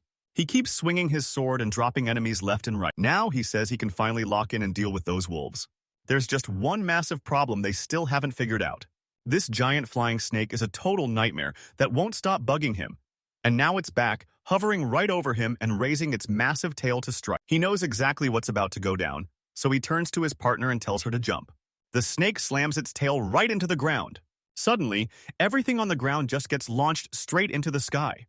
Our guy and the girl just barely made the jump.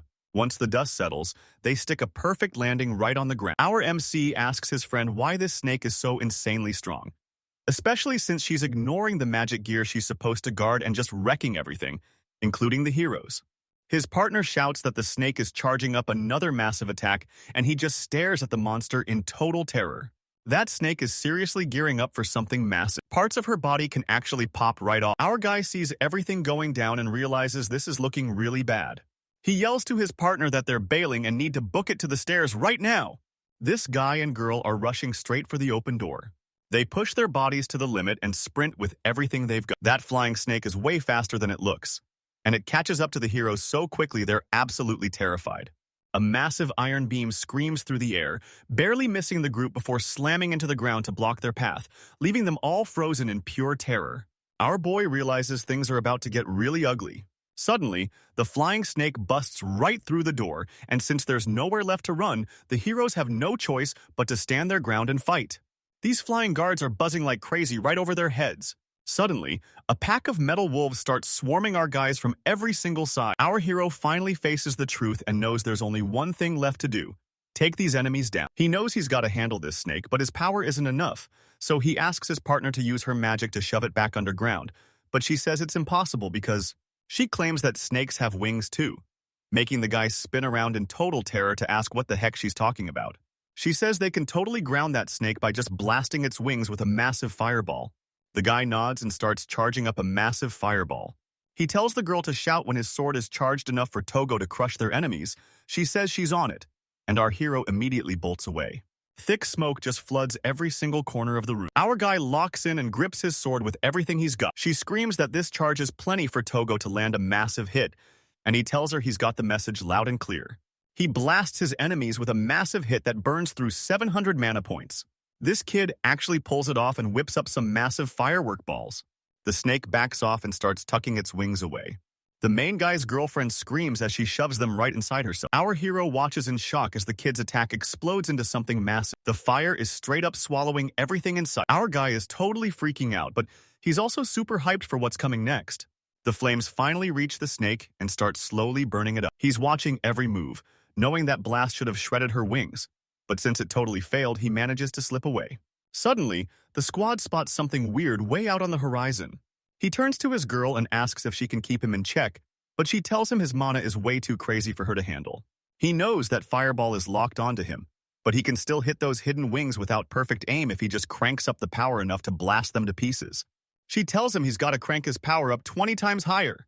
He's totally on board and says they're doing this, but he asks her to stall and buy him some time. Sma is totally losing it and is dead set on hunting down our hero and his girlfriend. The girl starts spamming her moves to stall Togo, buying the guy enough time to charge up his massive final attack. Right then, our boy is spinning through the air and getting his blade razor sharp.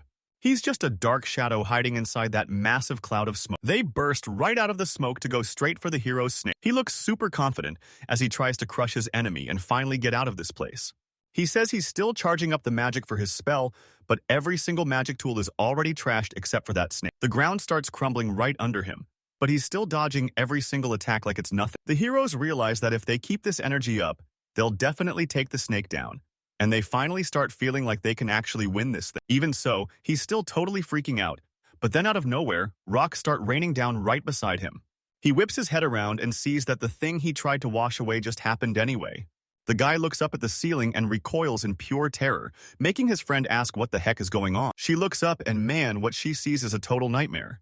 The guy and his friends look up to see the ceiling literally splitting apart, with massive cracks spreading everywhere and chunks of rock starting to rain down on them. He sees the snake totally trash the wall and wonders why the roof is shaking. Then it hits him. That wall was the only thing holding the whole place up.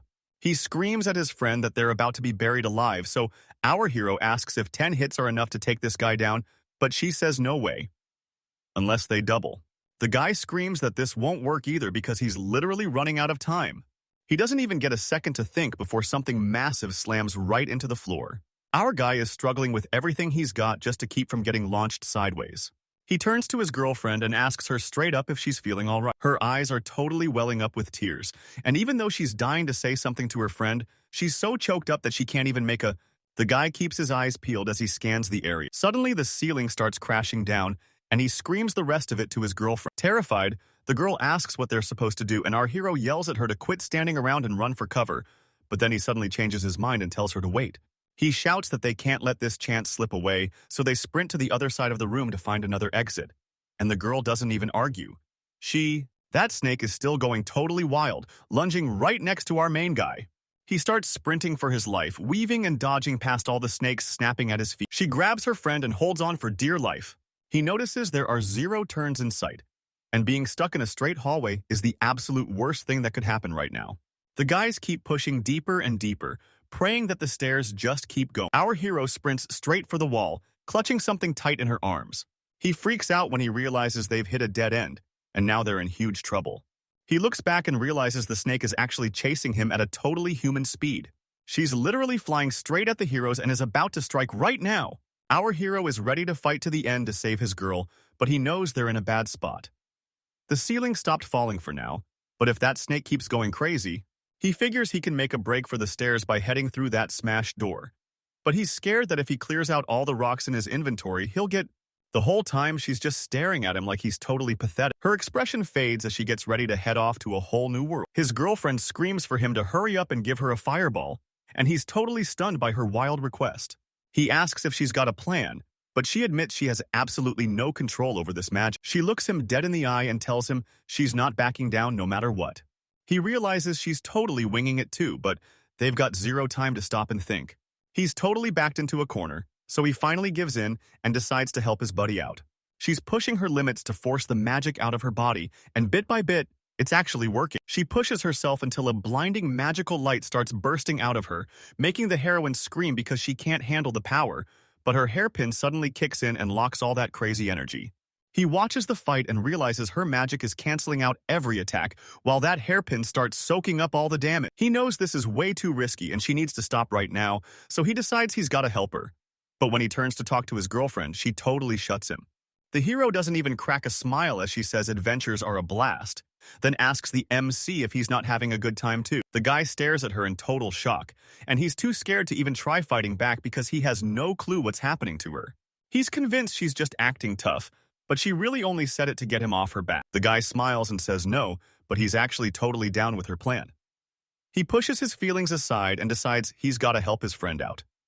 Now our hero is standing right in. She finally masters her magic and is about to unleash a massive attack. Massive flames are trapping the heroes and burning down everything in their way. His buddy lets out Winston's battle cry and blasts a flare ball right at the enemy. This massive fireball is just hovering right there in the sky. He yells at his friend to never stop and just keep pushing because he knows she's got this.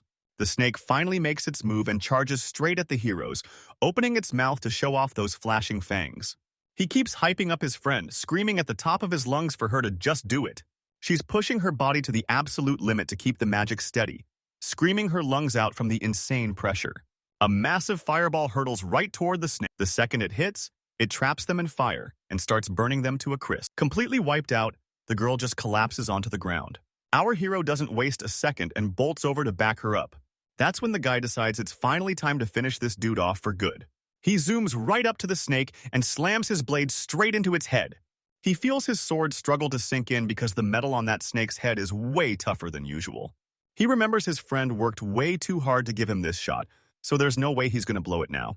He knows he can't blow this chance, so he keeps stabbing his sword into the snake's head over and over while yelling trash talk at it. A bunch of massive explosions suddenly start rocking the whole place. The snake finally crashes down, and our hero leaps off just in the nick of time. He sticks a clean landing as the enemy drops right at his feet, showing a snake head that's totally fried and covered in marks from his brutal hits. He glares down at his beaten enemy with pure rage, looking like a total winner even though he's completely gassed from the battle. As he's gasping for air after that brutal fight, a song suddenly starts playing from right behind him. He whips around and spots the girl, and his girlfriend immediately calls out his name. This guy walks right up to her, and when she asks if he's already eaten lunch, he just nods and asks if she's doing okay. They walk past the beaten snake, and the guy asks if she senses any carelessness. But even though she isn't totally sure, she says the whole room still feels full of it. She gives a sweet smile and says she thinks everything's going to be gone in just a week. The guy flashes a huge grin and shouts that they actually pulled it off. He tells them it's finally time to get out of there. Since the way back is totally blocked, looking at the massive mountain of work ahead, our guy let out a totally weird sigh. Our guy plops down and tells the girl she needs to rest first. And since she's totally wiped from the fight, she sits right next to him and agrees. He turns toward his friend and suddenly spots the hairpin she's wearing. She might look totally normal, but she was actually the secret MVP of this whole battle. The guy calls her out for putting them both in danger and hopes the magic just goes haywire, but when he asks if she's okay, she explains that her hairpin actually stopped the power. She laughs at her marks since everything turned out fine, but she's already wondering what kind of craziness is coming next. The guy just smirks and says he better pray there isn't a next time, because if every adventure is this wild, he's definitely not going to live much longer. She flashes a big smile, totally agreeing with him, and calls him by name because she's got a question she needs to ask. She's left wondering if he'll actually let her tag along next time. Our MC gives a little smirk with those sneaky eyes and just lets out a sigh. He says that fight proved she can totally hold her own, and she can definitely use what she bought to escape if things get dangerous. He's not going to stop anyone from going on an adventure as long as they've got the skills, even if it's just a little girl. Plus, they're all basically... He reaches out to his girlfriend and suggests they keep traveling together, but only as friends from now on. She looks at him all shy and shocked, and she doesn't even try to hide how totally blown away she is. Right then, she breaks into this huge, happy grin just like a little kid. She's totally down for his plan and leaps straight into his arms. Our main guy decides to report some huge news after he and his buddy survived a total death zone and leveled up like crazy. He hoists her onto his shoulders and explains he found these magic tools in some ruins while researching the miner's disease, but she's totally zonked out and isn't hearing a word. Our MC walks up to two girls, and they immediately start asking him about the underground ruins. One of the girls explains that the magic class is basically E rank level, while Blue Magic 1 is a step up at D rank. These monsters look just like wolves and are B rank threats known as blue metal wolves. The girls are totally stunned and ask if they really took down every single one of them. This guy is absolutely massive, and he gets his girlfriend settled right at the table. She's watching the whole thing go down, and she's totally stunned. Everyone crowds around the snake you just took down, staring at its weird wings and wondering what they're even looking at. He shows off all the magical gear they wrecked, claiming the biggest one started the plague. But soon enough, everyone's going to forget it even existed. The girls ask if his partner really jumped into the fight, and they're totally hyped that he crushed a mission in half a day that would have been impossible for anyone else. They're honestly so grateful and give him a massive thank you for everything he did. They'd never seen anything like this massive artifact in their entire lives. One of the girls says she remembers every single item from the Photoran Ruins raid, so if she doesn't know what this thing is, the guild definitely won't have a clue. He figures the guild is totally clueless too, even though his new skills should have let him size the guy up easily. He fires up his assessment skill to see exactly what he's dealing with. Our guy finds out this is actually a prototype for a massive destruction cannon called Snake Number 1. He thinks it over and realizes it really is a snake, so he checks the ruins one last time and finds out the whole place was abandoned because that thing went totally out of control. He knows he's toast if the girls find out he's onto their family secrets, so he figures it's best to just keep his mouth shut, but Kira won't stop. The hero just shrugs and says, yeah, he's been slicing through those metal wolves left and right using nothing but his tail. He says he dropped 30 wolves, but that snake probably wrecked way more, and the girls are just staring in shock, asking if he really soloed 30 metal wolves. One of the girls shouts that since they survived against so many enemies, they're totally as strong as A-rank adventurers. She's convinced that Snake was just as high-ranked. And right then, the girl finally wakes up after napping on the guy's shoulder. After the explanation wraps up, it looks like he's officially becoming a B-rank adventurer, which is the absolute highest rank a young guy can reach, since it's all about having those leadership skills. He's starting to realize that he just pulled off something totally legendary. Our MC calls out to a guy he knows, and the dude slowly turns around to face him. The guy says the kid's sickness case is totally handled, and they actually wrapped it up 3 days ago. These guys are just staring at the heroes, totally clueless about what's going on. One of them is totally blown away and shouts, asking if they really finished the whole investigation and solved the case that fast. He says that right after he turned in his report, the whole conversation shifted to this one specific substance. They were all about keeping their secret tech safe while cranking out more gear, since it looks like the kingdom is finally ready to start selling. They paid the fee for the tech, and our MC knows this crazy invention is about to flip the whole country upside down. Suddenly, he stops in his tracks, realizing this whole thing is way bigger than he can handle. He was supposed to be in the capital making deals with the kingdom, but he just handed over all the profits and the whole job to the Coal Miners Association instead. He's still out there living the adventurer life, and his journey is far from over. The week totally flew by, and the deal with the coal miners was a huge win. So once he told the guild she was officially on the team, she got her guild card while he smashed records. Compared to those massive wars that shake entire countries, this is still pretty small time. This guy walks right up to a girl and starts asking her about that hairpin. He's totally confused why she's back to full color after being pitch black at the ruins. But she tells him his massive magic blast was exactly what she needed to fully recharge. Usually it takes her 30 whole years to charge up, but this time she got it done in just a few days. The guy just gives a nervous grin, wondering what kind of crazy nuclear man he's actually dealing with. He thinks about blasting his magic straight at her to charge the hairpin faster, but she warns him it'll just shatter. This mysterious girl walks right in and starts apologizing for how much she weighs. She lets him know the magic is finally drained from the Iron Lizard's metal, so now he can forge it anywhere with the right gear, and he's super hyped to get to work. He asks his partner if she wants the armor, but she says no way because it's just too heavy. The girl walks in and asks if they're heading to a new city, and the guy says he's thinking about it, but for now they're just going to follow the road and see where it takes them. The whole room goes dead silent and things get super awkward. The MC's friend feels something creeping up behind him and whips around instant. Everything in the back looks totally normal, and the guy is just chilling while he loads up the bags.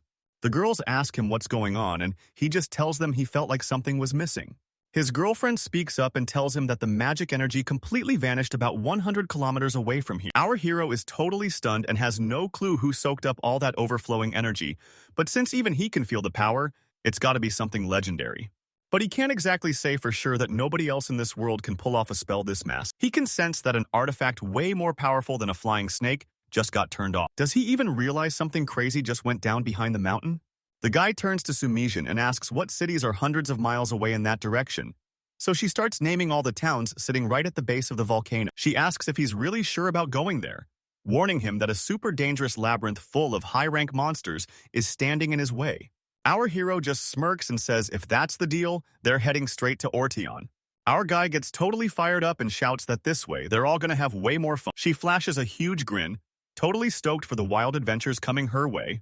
This mysterious girl just smirks and tells him she totally knew he'd say that.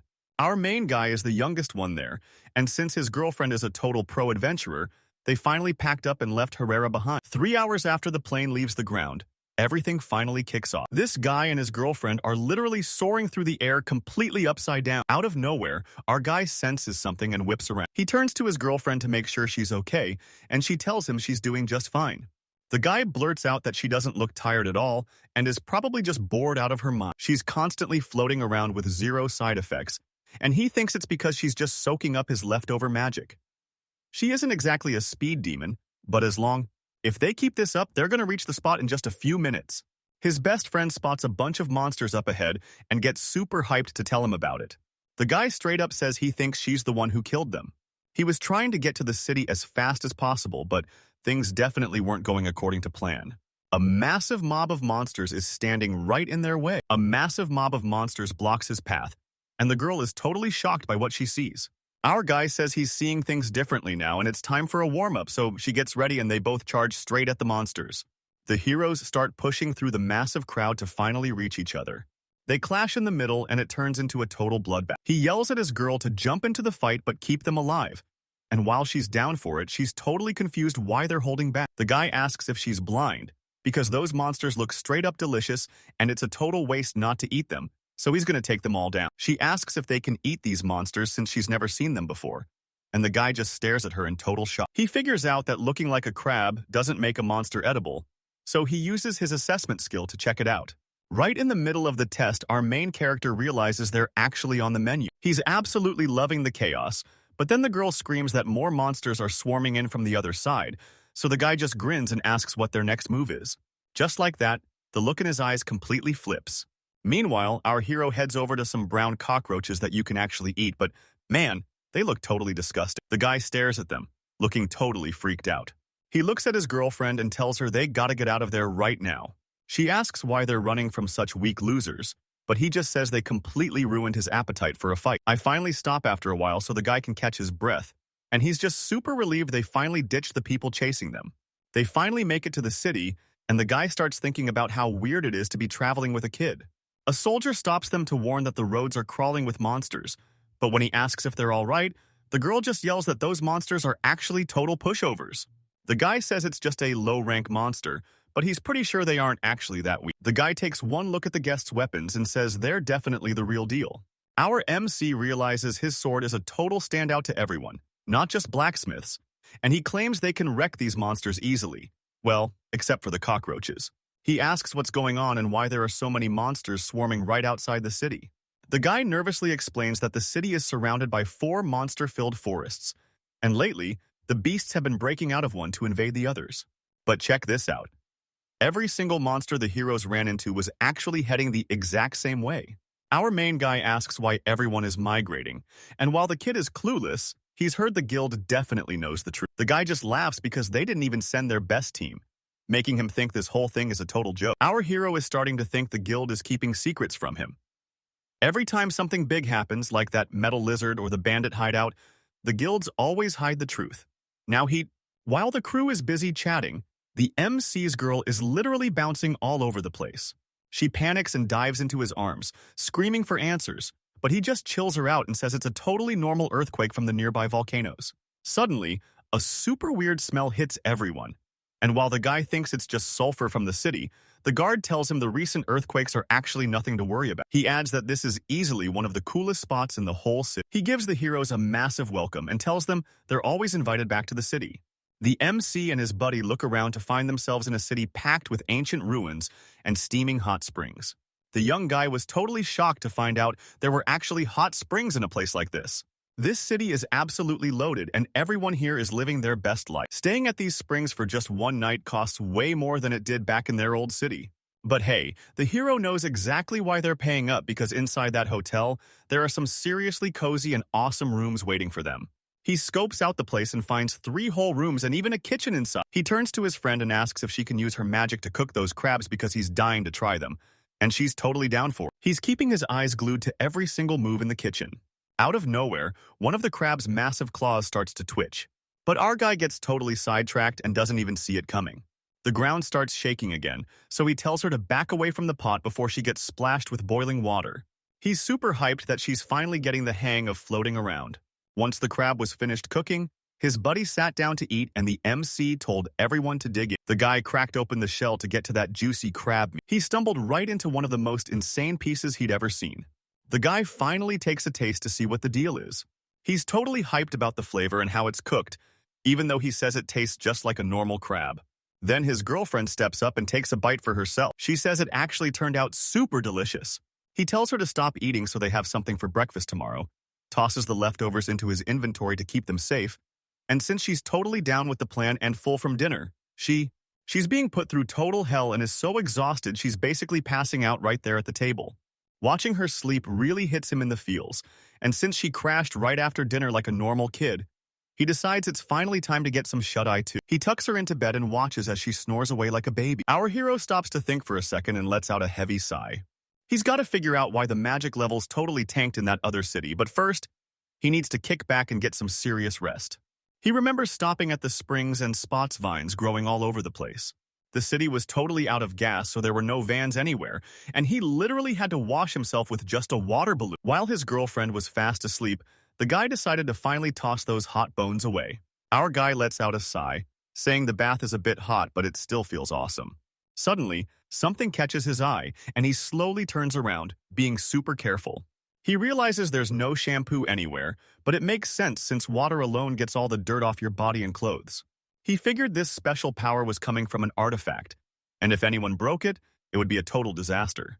He starts looking around, and suddenly he feels those weird vibrations shaking the ground beneath him again. Our guy totally thinks this is just another earthquake. Out of nowhere, he just leaps straight up from the bathroom. He suddenly remembers his girlfriend is all alone back at the hotel, and he's getting a really bad feeling about this. He thinks the earthquake totally freaked her out, but her hovering power should keep her safe, even though he knows she can't stay in the air while she's fast asleep. That sound is getting way louder, so she's definitely heading right for us. She just barges right into the bathhouse, and even though the guy is screaming for her to stay out, she totally ignores him and calls his name. The girl crashes into the water right next to him. Her whole face shifts as she starts messing around with a rubber duck, leaving the guy standing there looking totally confused. A little while later, the girl finally heads back to bed. Our hero stands over her bed watching her sleep, thinking she's finally gone quiet when she's actually just passed out, and even though he's itching to get to the guild, he decides to go for it while praying another earthquake doesn't hit. Then he books it straight back to the Adventurers Guild. He gets there and asks for the full scoop on what this mission is all about. He says he's checking out the artifact to figure out why all that massive magic power just vanished into thin air. He says he got that same weird feeling back in Herrera, and the only lead he has is a quest to find out why everyone is turning into monsters. The guy warns them to keep the artifact a secret since they don't know what the guild knows, then says he's heading to the forest, while the MC wonders if the guild even has a clue what's going down there.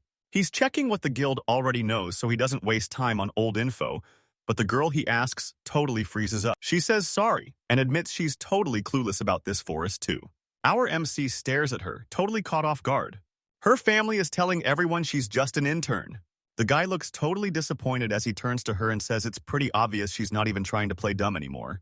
They're still totally in the dark, but word is the guilds are actually holding all the real secrets.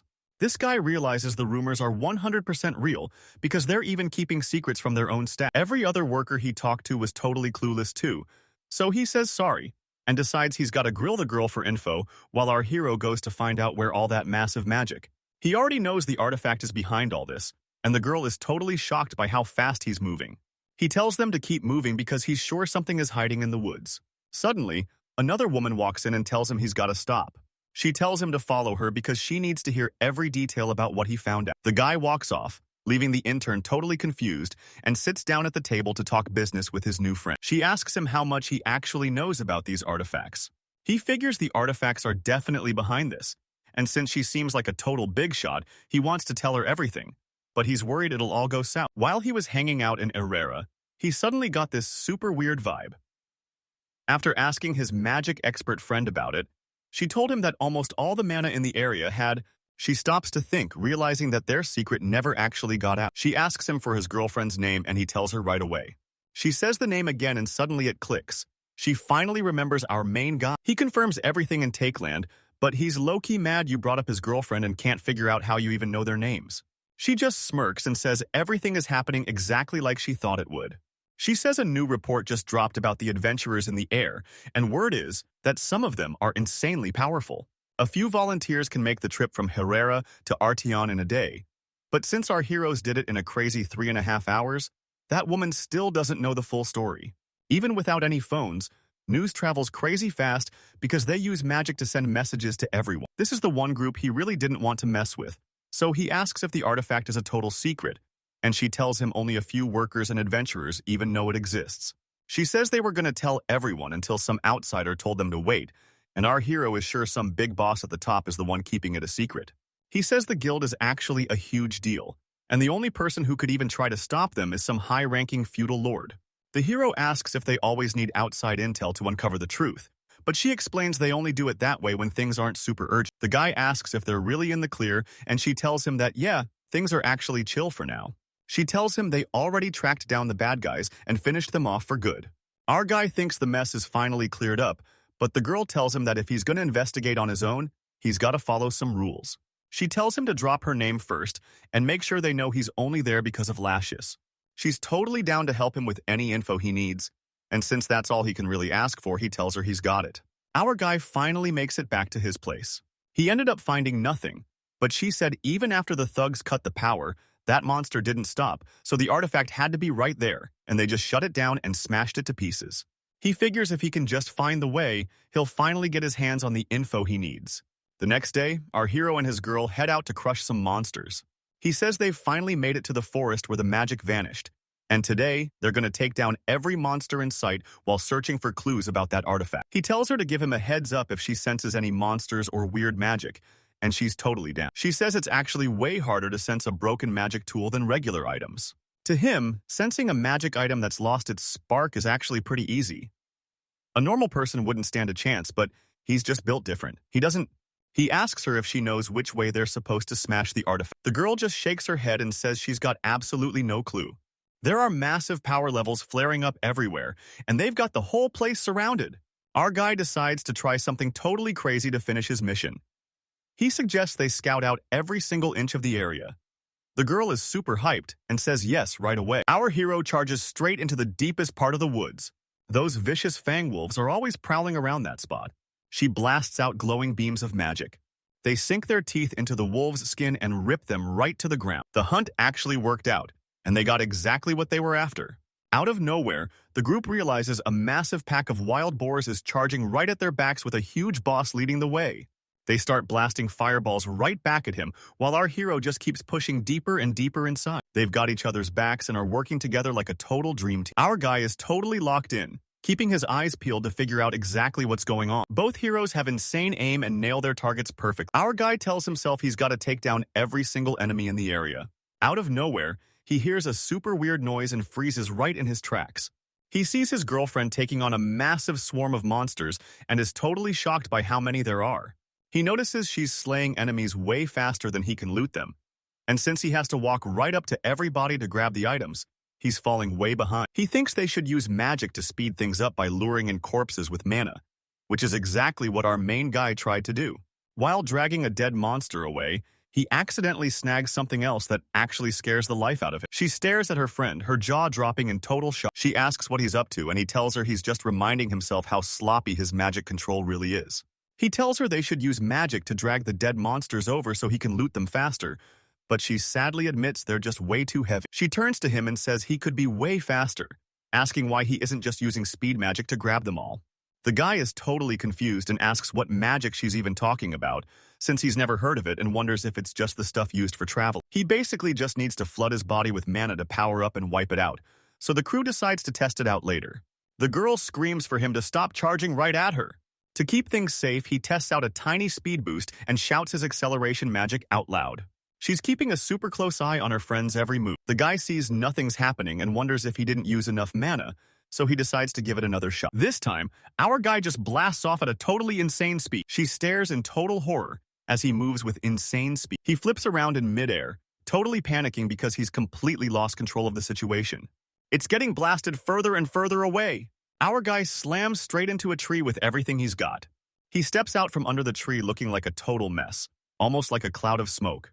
Our hero starts whining that this magic is a total pain to deal with. Rhea is totally freaked out and confused as she rushes to K-Day to see if he's alright, but he just tries to act tough and tells her he's totally fine. He asks if she's only freaking out because of his clothes, since he's actually totally fine. He suddenly remembers his clothes have a secret ability to trade mana for extra defense, and Kyra realizes this power feels just as strong as the garden leather armor he usually wears. Right then, the kid asks Rhea if the armor's magic will actually kick in if he gets smashed into a tree. She thinks over his question and starts to wonder if magic has always worked, since every situation is totally different. Kata realizes the armor has been soaking up PMs this whole time to power up, and the girl totally agrees that this extra boost is going to be a game changer in their next fight. This guy is totally shocked that a beastly horn like that could actually get even more powerful. She's super curious and asks if he knew his gear could do that, but he's pretty sure nobody who's ever worn this armor had a clue. Everything finally clicks and he realizes why he's still alive. So he asks Rhea if he can master acceleration magic right now to save his life, and she tells him to just keep pushing. Kaid vows to keep training while they hunt monsters and explore the wild, and the girl is totally down for it because she's just happy to see him so fired up. Out of nowhere, the guy slams right into a tree in the funniest way possible, making the girl rush over to check on him, but he just acts totally cool and says he's fine, which finally makes her relax. Kaya locks in and charges, slamming into the trees over and over as he tries to build up some serious momentum. He clenches his fists to show he's ready and swears he's got this, while she watches him in total shock, feeling both impressed and super worried. He scans the area and asks Rhea where the closest monster is, so she locks in and points the way, sending him charging off totally hyped to start the fight. He's zooming through the woods and finally feels like he's getting the hang of it, but he's low-key terrified because he can't steer while using this magic and is totally gonna smash into something. He realizes he can just flick it on and off to avoid a crash, so he knows he's got to be super fast with the switch, and out of nowhere, he runs into a massive monster that snarls and stares him down, totally ready for a fight. The big-eared monster scans the deep forest until a sudden flash of light catches his eye. Kaida zips from tree to sneak up on the beast, and the second it spots him, the monster completely freaks out.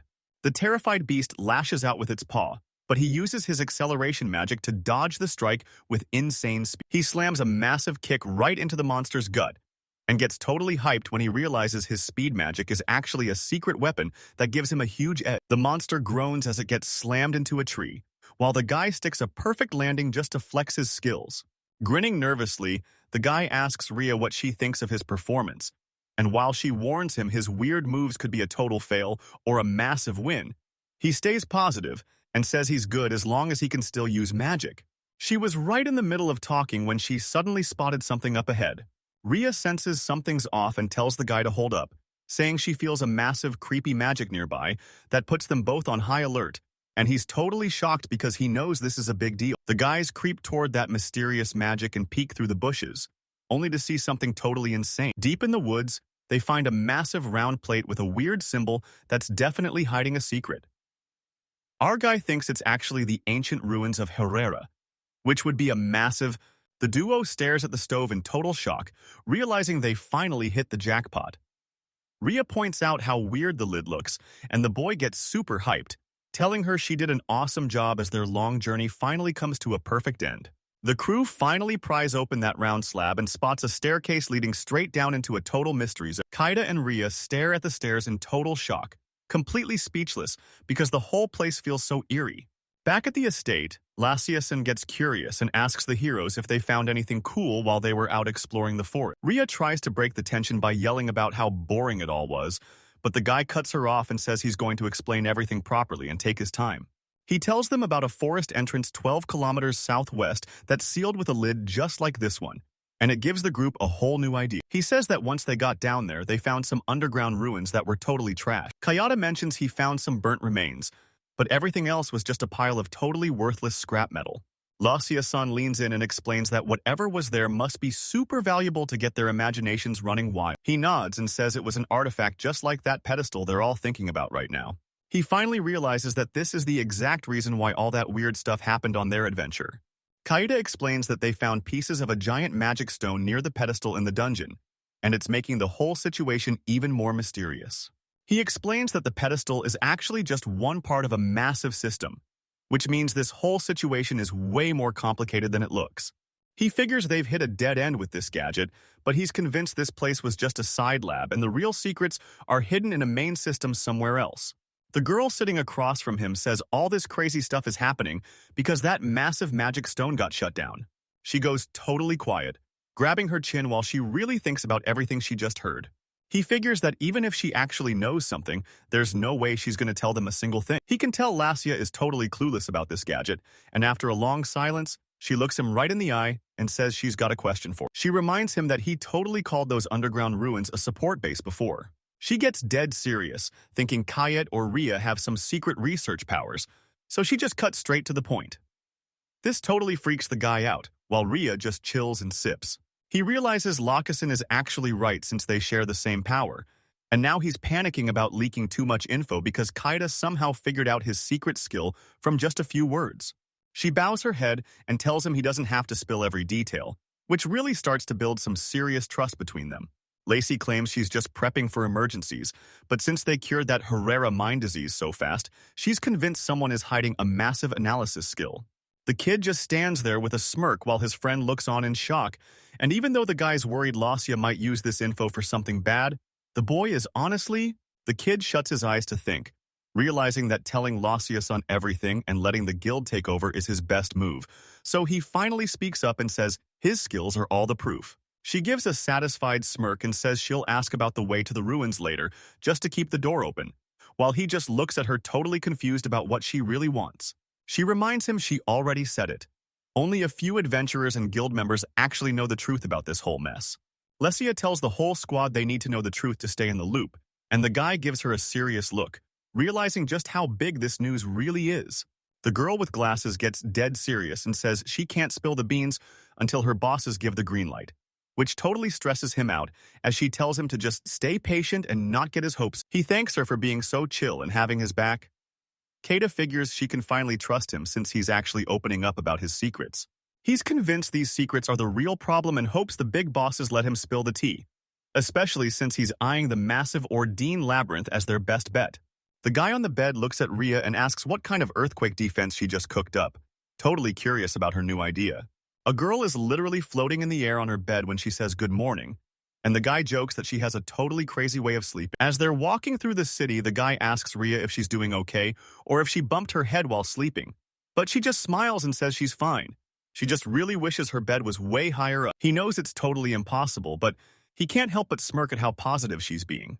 Out of nowhere, the whole city starts shaking, and everyone, including our main crew, is absolutely terrified. The guy checks the situation and asks if she's doing all right, but Ria just laughs it off and says she's totally used to it, leaving him super hyped by how tough she is. She asks where they're headed today, and he's totally hyped to tell her they're hitting the guild to explore the labyrinth. Out of nowhere, a polite voice asks for Katie, and the whole squad spins around to see who this stranger is. The guy is totally confused and asks what's going on. So the girl explains she works for the guild and invites them inside, but he just gives her a suspicious look, trying to figure out what she's really up to. A girl walks up to the counter with a stack of papers, saying she's there because Archon Fion Sane asked for backup to explore some newly found ancient ruins. He's totally questioning what he just heard and asks if she knows anyone in the guild, but she just smiles and says she has no clue about any of it. The guild worker says the pay is negotiable and he's free to say no, but the kid is secretly hyped because he really wants to explore those new ruins all by himself. Kayata asks if this guy is some big-shot guild rep, but the girl just smiles and tells him nope. He starts thinking about how this dude is picking the absolute worst moment to try and step up. He introduces Lasya Sane and explains that she wants his whole squad to hear the news too. Staring at the tablet, he's betting Lasya Sons is behind this, but even if he's wrong, those new ruins might have some crazy loot, so he thanks the girl for the tip and tells her he'll see her soon. Kaida and Ria walk up to the building, and while Ria is totally blown away by the sight, Kaida just scoffs and calls it a magnificent tofu house, leaving a confused Ria asking him to repeat himself because she completely missed the sarcasm. The dude told them to keep moving, but Ria suddenly came to a dead stop. She screamed for him to stop because she felt some super weird magic leaking from the door. He's worried it's a total trap and asks if they're in danger, but after checking the area, she says it looks safe, even though she still has a bad feeling about it. She realized the door was definitely the link, but she still couldn't figure out the pattern behind everything. He thought it was super cool that she used a magic tool instead of a regular intercom, but he still told Ria to stay sharp just in case things got crazy. Just then, the door flies open and a girl steps out who clearly knows them, leaving Kaida and Ria totally shocked and on high alert.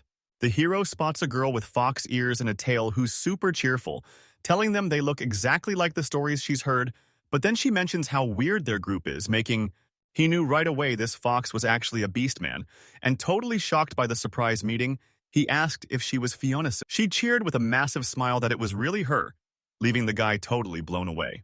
He said she actually picked him to investigate those ruins for a private mission, and the fox girl's ears twitched because she was totally tuned in. Wagging her tail happily, she confirmed he was right and explained that this wasn't a guild mission at all, but her own private request. She leaned in and warned him the ruins weren't what he expected, bragging that she found them herself while the guy just stared back in total shock. He realized that this weird way of speaking was definitely Lasya's doing. The guild probably tracks everything through those cards, so she must be using a sneaky loophole to leak him this top.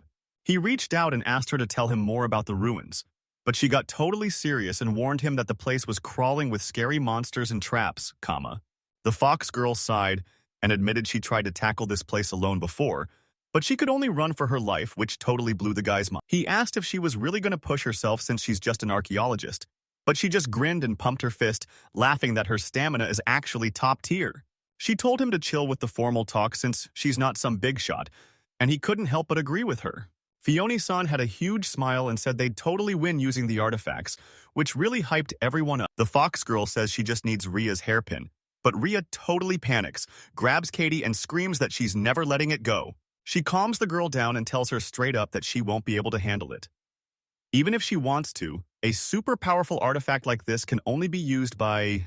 This guy starts wondering if Ria's hairpin is actually a secret artifact, questioning its limits and what it's truly capable of, while the girl clings to the boy and pouts like she's totally offended. He wants to get the facts straight, so he asks Fiona if these artifacts are locked to specific people. She explains that only the really beefy artifacts have that kind of security. For the high, Curious asks what rank Ria's hairpin actually is, and while Fiona-san says she needs to study it more, she admits it's the most perfect magic tool she's ever seen. The fox girl mentions how awesome the hairpin is, and Ria looks up in total shock. She's feeling way better now and starts shouting about how cool her hairpin is, which totally hypes everyone up. Fiona-san leans in and laughs along with her, making our main guy. The guy walks up to Fiona and asks what his reward is for checking out the ruins, so she tells him he can keep all the treasure he finds as long as he stays down there for at least 3 days. The guy was totally caught off guard and confused, asking if it was even normal to give them such an insane deal. She just smiles and says it's no big deal because she only wants to check the item out, and since she can barely even scan artifacts anyway, she doesn't even want to keep them. He realizes her actual major is archaeology, not artifacts, and he's totally shocked she can even read them a little bit. He admits he's totally clueless about the ruins and asks for a crash course, so she happily agrees to spill all the secrets as they go. The fox girl just looked away and said she didn't have any secret guild info this time, so she couldn't help them out. He finally figured it out.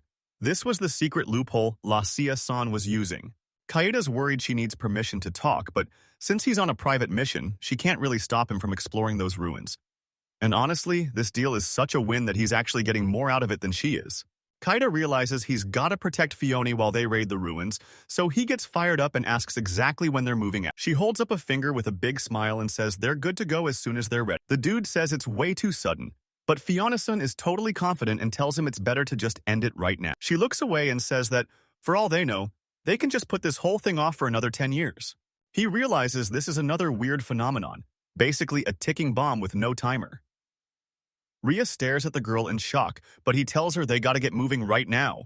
The three heroes hike past a massive waterfall and through the deep forest, heading straight into a giant cave. The girl grins and shouts that they've finally made it. And while the guy thinks the cave looks like a chill hot spring, the fox girl is totally wiped out and feeling pretty. Kaeda asks Ria if she feels anything weird, and Ria realizes she's actually full of magic tools, though she's confused because they all feel super tiny. He figures any magic loot inside is probably trashed, so he's assuming any items he finds are actually just deadly traps. The guy asks Fione what the move is, and she tells him he's actually the safest one for the job, while Ria starts jumping for joy and shouting Kaede's name to make everyone feel totally confident. The guy admits they might be right, and then Fione smiles as she hands the boy a magic artifact. The guy stares at the thing totally confused and asks what kind of magic tool it's supposed to be. She jumps into a back hug with Ria and smiles, saying they're ready to follow them as the adventure starts, while the fox girl promises he'll set traps to keep everyone safe. Fione just laughs and says falling behind was the plan all along. Then she shoves the boy forward, while a terrified Kaeda realizes he's being sent in totally alone. The boy stood right outside the cave as the hype started building, and when the guy looked over at the girls, they all stared back feeling totally pumped. Kaeda checks out his new magic gear and thinks it'll be perfect for setting traps, but he's wondering if the girl knows he's already super tanky or if she just gave him something insanely rare. He realized the tool was a one-time shield against death, meaning she totally expected him to get hit by a fatal blow, and she just gave a nervous smile once she saw he'd figured her. Kaeda raises an eyebrow and asks Fione if she has any special gear or skills to handle the traps, but Fione just sighs and says she's got nothing, which completely blows Ria's mind. Suddenly, she flashes a massive smile and clenches her fists, telling him she's heard all about his epic wins from the guild. With her eyes glowing bright, the fox girl tells the boy everything's gonna be okay, and Ria backs her up, but Kaede just stays quiet as a bad feeling starts to sink in. The guy grits his teeth, realizing these two are a perfect match, and since he's the healer, he knows he can't let Ria and Fiona-san just charge ahead without it. He finally gives the girls the green light, and as Ria and Fiona-san cheer for joy, the whole room just fills up with good vibes. Ria suddenly gasps and stops, pointing out a magic trap on the left that's somehow safe for Cade, which totally confuses him as he asks what she even means by that. He sighs and closes his eyes, thinking they should just stay away from her, but then he suddenly steps on a switch that makes a loud click. He checks it out and is totally shocked to see it's an actual physical switch. Out of nowhere, Ria screams Katie's name at the top of her lungs. Right then, a hidden trap fires an arrow straight at him, but he has no clue what's about to hit him. The arrow slams into his cloak and just bounces right off, leaving the girls totally freaked out and confused. Taida whips around and stares in total shock at the arrow right next to him. He tells her it was just a total accident, and while she's relieved he's okay, she's completely blown away by his insane defensive powers. But he just smirks, and Ria looks totally crushed and says sorry, explaining she couldn't sense it because it wasn't magic. But the guy just smiles and tells her not to sweat it since he's okay. He spots both magic and physical traps, but the physical ones are super weak, making Kaede worry it's all just a trick to make them get sloppy.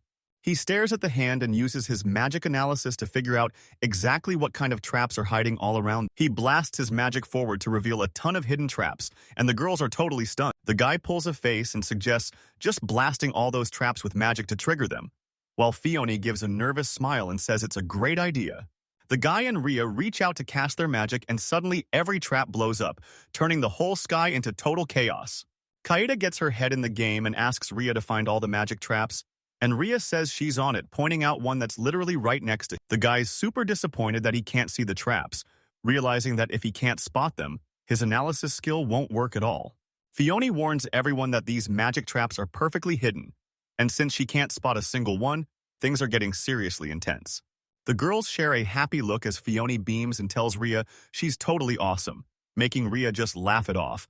While the guy watching them realizes Rhea is definitely the one he needs to, he asks how to disable the magic traps, and Rhea turns around to tell him he literally just has to step on. She promises him that she and Fiona are coming along because the path is loaded with traps he'll have to dodge if he doesn't want to step on one. The guy gets a little nervous and asks Fiona what she's thinking, wondering what would go down if he actually stepped on a magic trap. She sighs and explains that it all depends on the trap, since they can spawn monsters or even change the weather, but Fiona warns that some just suck your energy dry, which has Cade. Fiona looks dead serious and says they should stay away, but Rhea is totally down to just stomp all over them.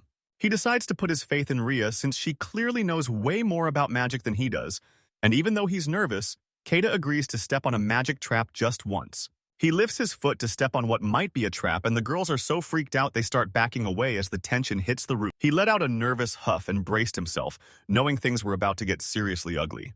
He stomped right on the magic trap, just waiting for the whole place to start shaking and hissing. The guy just stared ahead, totally lost because absolutely nothing happened. He asked the girls why the heck nothing was working.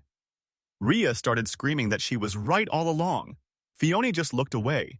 Rhea explains that the boy's power basically deleted the trap's magic, and since they were hidden, they didn't have much juice to begin with. He asks the girl how she just vanished into thin air, wondering how his own power is strong enough to wreck everything else in sight. They kept heading down the hallway and spotted a massive wooden door covered in crazy riddles. Kaeda asks Fiona if they're really going in, worried the room is rigged with traps, but she says it's just an old facility, unless it was a military base. He stares at the door and figures if it's safe, there shouldn't be any traps. So he tells the girls to go ahead and check it out. They threw the doors open and stepped inside, but the whole place was just a massive empty room. They look around and the guy says the room looks great, but the girl points out the patterns are off, so he turns to her and asks if they both see that the room is actually totally empty. Fiona gets totally serious and warns them that the guy who lived here escaped the facility easily. So even if the room looks empty, he probably left behind some nasty traps to wreck the object. The guy sighs and asks if this is the worst thing ever, saying he's already done. But the girl just gives a nervous smile and tries to keep him from giving up. She hypes the guy up, saying all those traps mean there's gotta be some insane treasure hidden nearby. Even without the gold, these ruins are a massive deal and worth checking out. The guy thinks the ruins look totally empty at first glance. But he's on edge because there could be a nasty surprise waiting, just like those Herrera ruins. Kaya tells the girl he asks if they're done with the room, but she says she'll be back later to check the small stuff, promising him a huge feast if he can just keep the ruins safe. He turns to her with a grin and says, if that's the case, they should head straight for the deepest part first.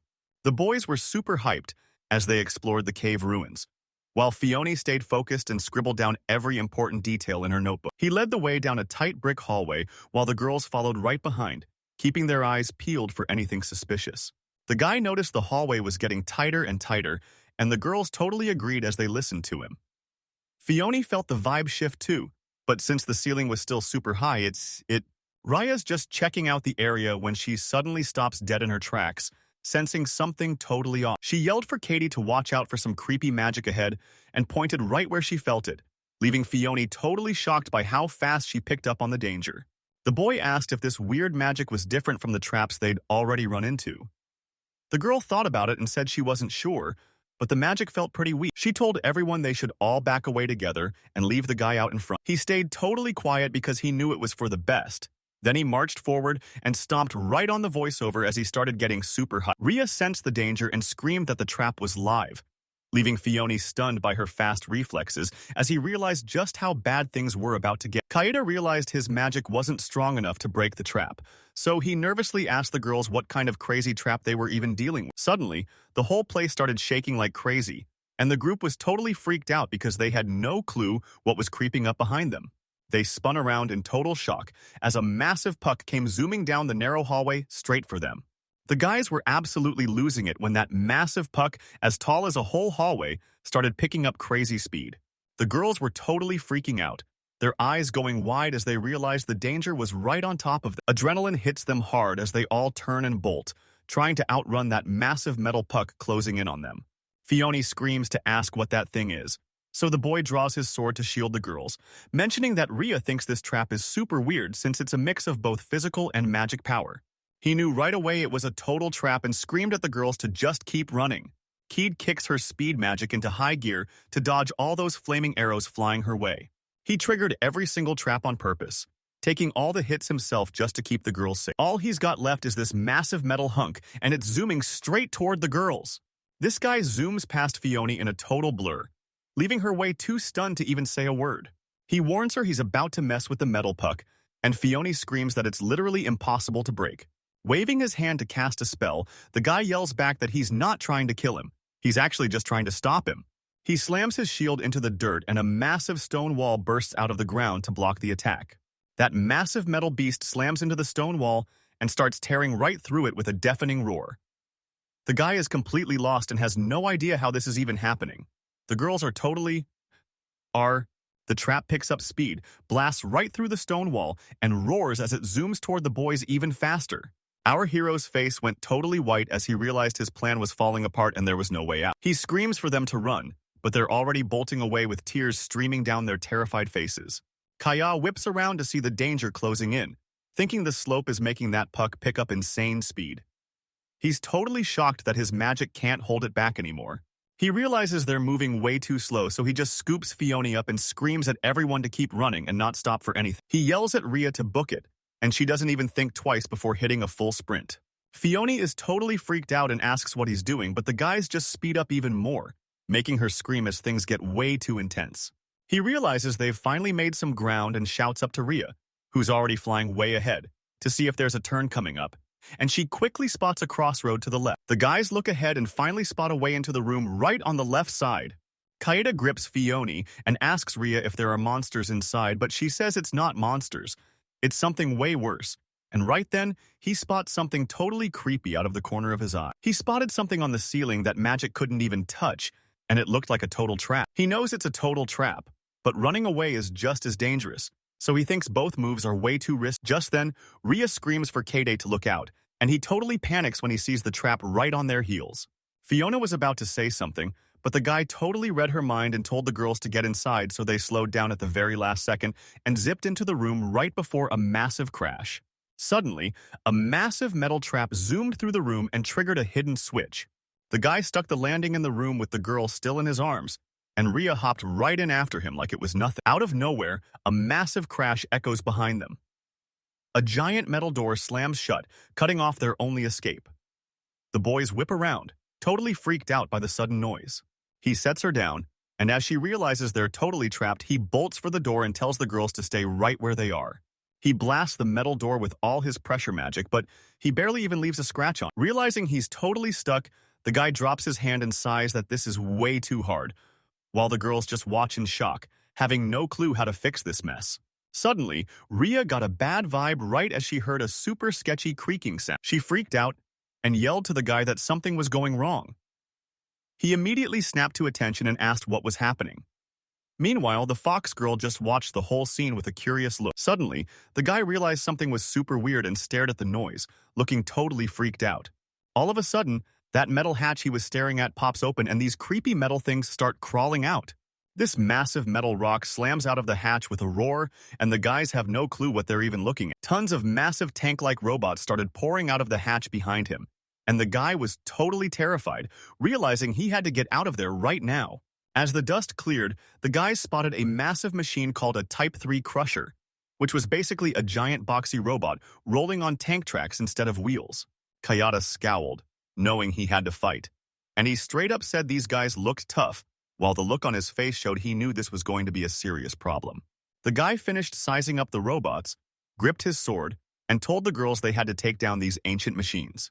Suddenly, the robots charged straight at the heroes, and as Rhea screamed that they were coming, the guys were totally freaked out and trying to figure out their next move. The guy grips Fiona tight and leaps away right before the robot crashes, while Rhea and her squad fly up just in time to escape. The kid realizes these massive robots are trying to flatten them, but they're super slow, so Kaya Anna asks Rhea how much he needs to buff his spear to win, and she tells him he'll need to make it 20 times strong. He's totally caught off guard by her answer and asks her again, realizing they need to stall for time to come up with a better plan. Kaida spots the robots and tells Rhea to keep Fiona safe. Then he uses his speed magic to launch himself straight at the enemies. The girls gasp in shock, but they can't look away because they can tell he's totally locked in. He grits his teeth, realizing his magic sword is basically useless against that super tough metal. He figures out the weak spot is that eye-like crystal right in the middle, so Kaidi lunges forward and slams his sword straight through the robot's core.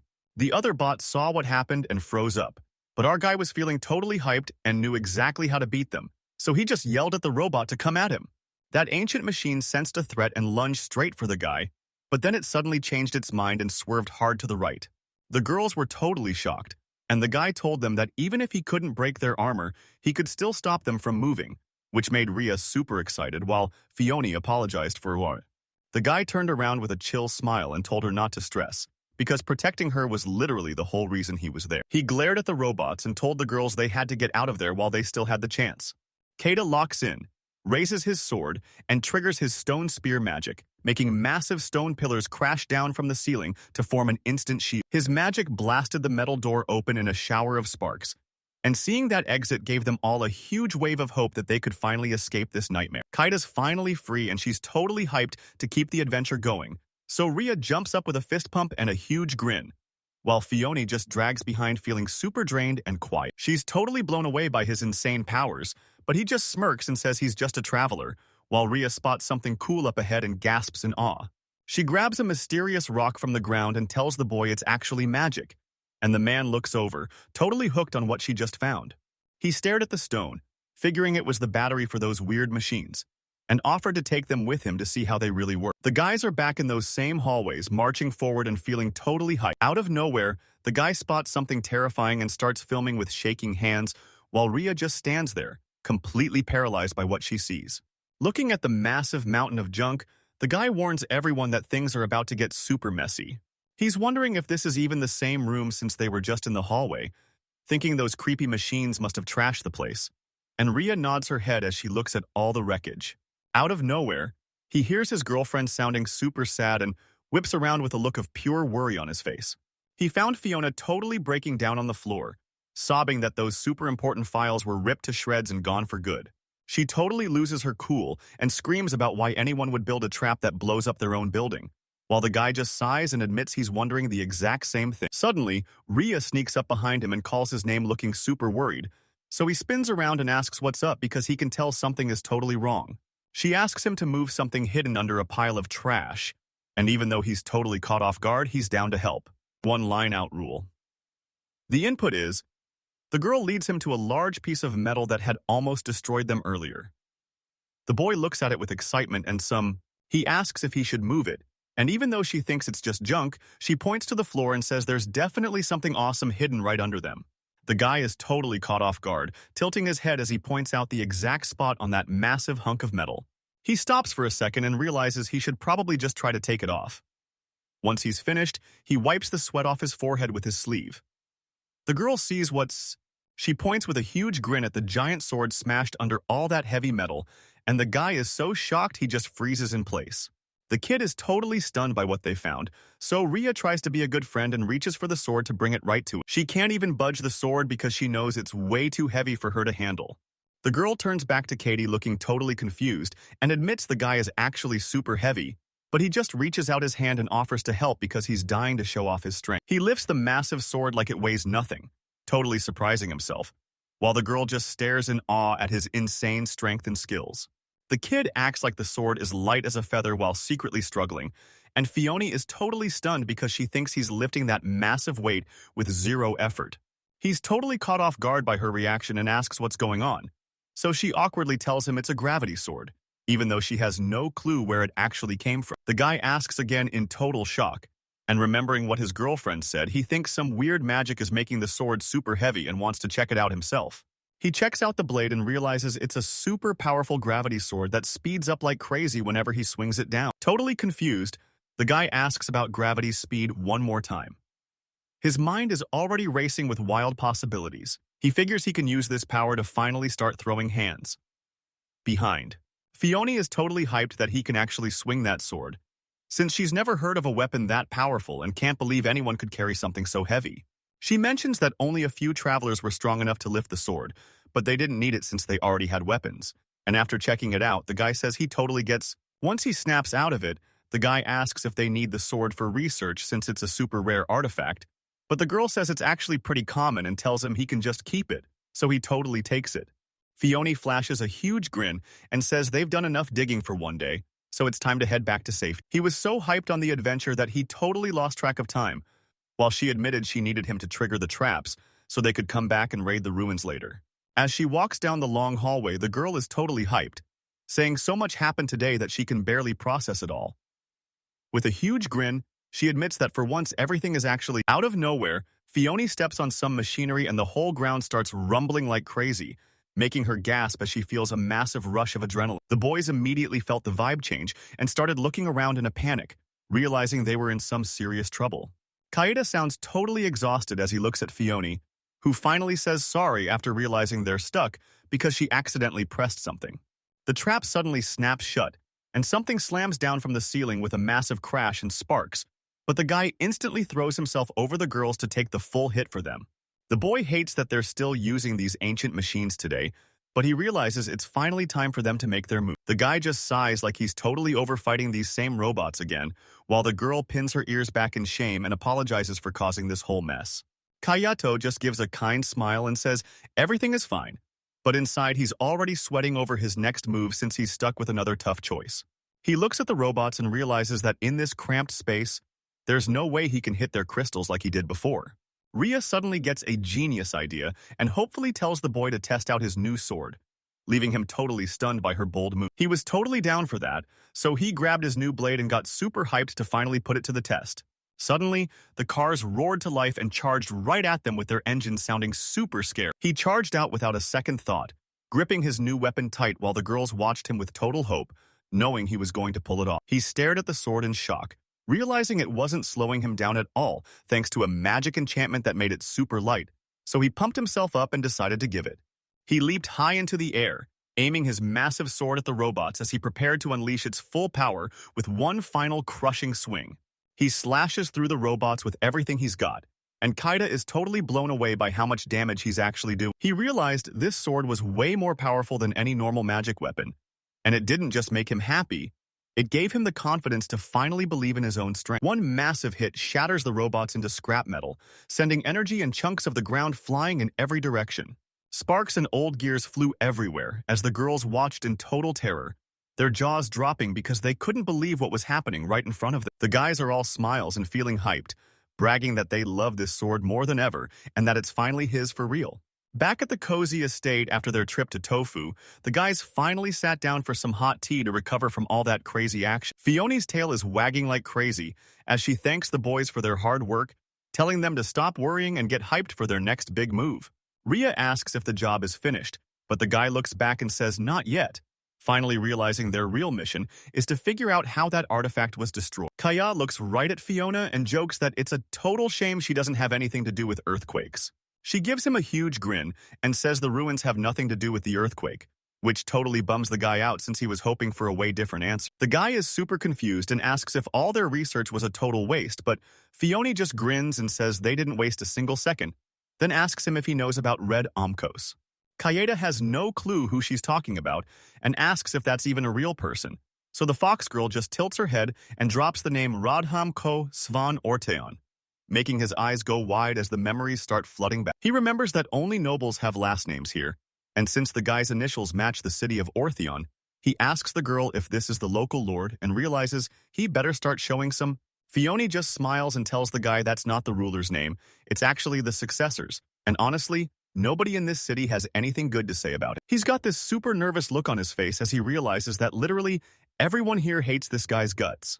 She says it's been about a month since the ruler, Forzil Sama, headed out of the country. Fiona looks down and explains that Radhamkos became the Lord's deputy and started demanding huge taxes for no reason, even looting local shops whenever he felt like it. She says Kayai is so shocked she's not even listening anymore. The boy starts wondering why he isn't a wanted criminal for taking out innocent people. Fiona explains that since it was an official, he remembers a woman telling him that taking someone out in a duel isn't even a crime, because that's just how things work in this world. He finally snaps out of it and asks how this guy is even linked to the earthquakes, only to be totally shocked when she reveals that Redumkos is the one who banned the guild from saying a word about them. Fiona admits it's just her theory, but she's sure he's the one who killed the earthquake investigation and stole everyone's tax money, making life a total nightmare for her and everyone else. He finally realizes what she meant about their next move, but he wants her to say it straight. What exactly does she want him to do to this guy?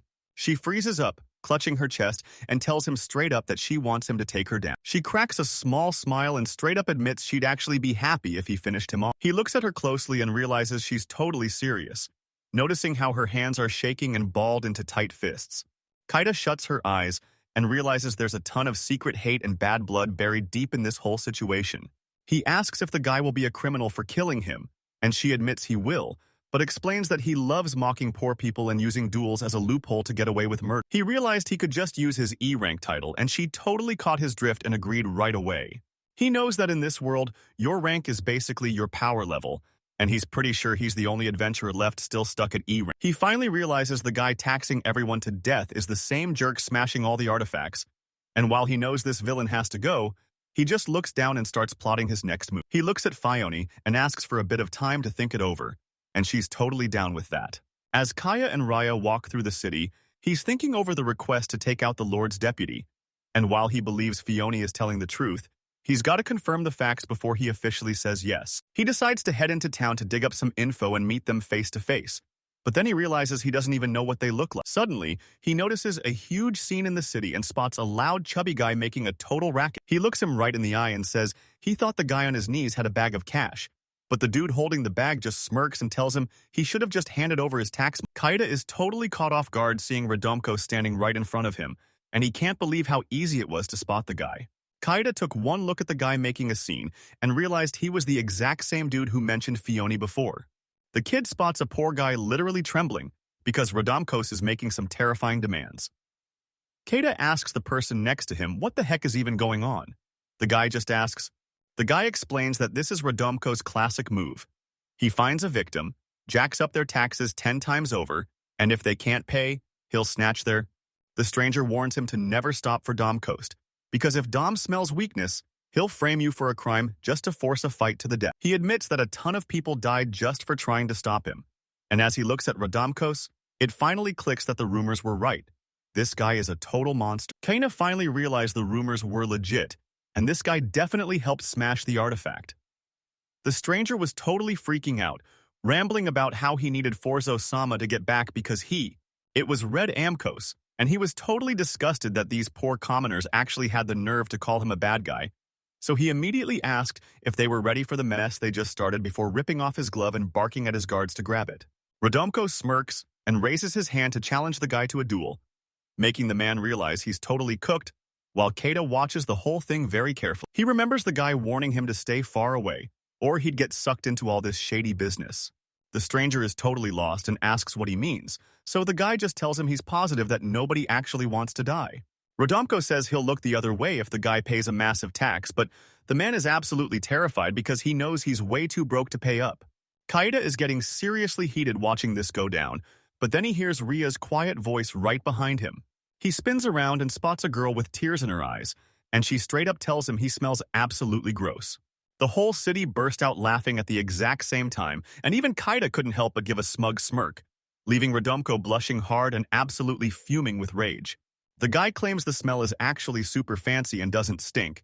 Then he tries to fight the little girl instead of the man, but Kaida moves fast and trips him before he can even get close. The guy drops to the ground screaming while Ria quickly ducks behind him looking totally freaked out, making everyone in the city start panicking and fearing this man. He knows he's trash at these role-playing games, but since he's already stuck, he just admits the perfume smells nasty and promises the stench isn't coming from him. Kaida's way too sketched out to touch the glove with his bare hands, so he lifts it with his sword and angrily declares that the word is Radomkos. Ria's totally confused by her friend's weird vibe and asks where his cloak went, but he just says he ditched it to look weak and blend in while Kaida warns her to stay away because things are about to pop off. Out of nowhere, Fione pops up. She's totally confused and asks what all the drama is about. Kaida is so hyped to see her that she just tosses the guy's eye. He turns to Fione and tells her she's right on time, asking her to keep Ria safe and saying she already knows the answer to her request. She flashes a huge, relieved smile and tells him she's totally down to help out with this mess. Radomko jumped to his feet and started screaming that he'd finally done it, making the whole room feel super tense while Keita just looked around totally confused. Pointing a finger at his head with a look of pure fire, the kid asks if he's ready to throw down. He was sure a spoiled brat like Redumkus didn't. When Rodhamkus heard that, he just smirked like he was already cooking up a super shady plan. He screamed at the staring crowd, telling them he was about to show everyone exactly what happens when you dare to cross him. He raises his fist and challenges Kade to a duel right then and there, while the guy in 10th place just watches and smirks because everything is going exactly according to plan. Redumko points right at a soldier and picks him to be the second for the duel, and while the guy says he's ready, Keita just stands back and watches the whole thing go down. The guard just gave up and sighed at the mess, but then Kade suddenly gasped as she remembered something huge that could change everything. It hit him right then. This was the same terrifying guy he'd just been talking to. He froze when he realized this guy knew his power was way beyond D rank, while the guard just stood there with his head down, totally clueless. Kaida's terrified the duel is going to get shut down, so he catches Rodhamkos's eye, and the guy turns around looking totally interested. Kaida just gave a nervous grin and a nod, letting everyone know he was ready to throw down. The crowd started mobbing the guard for an answer, and he totally froze up while trying to figure out his next move. He suddenly thumps his chest and yells that he's officially witnessing this duel, and seeing how much everyone hates Redumko just makes Kayada even more furious.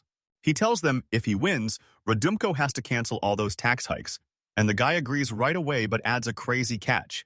If he wins, he's dead serious as he tells them this bet is a total waste of time because he's definitely going to win anyway. The guy asks one more time if he's really not going to quit, but Redumko just tells him that winning is the only thing that matters. Redumko bows his head and brags that once he wins this fight, he's coming for that commoner and the girl next.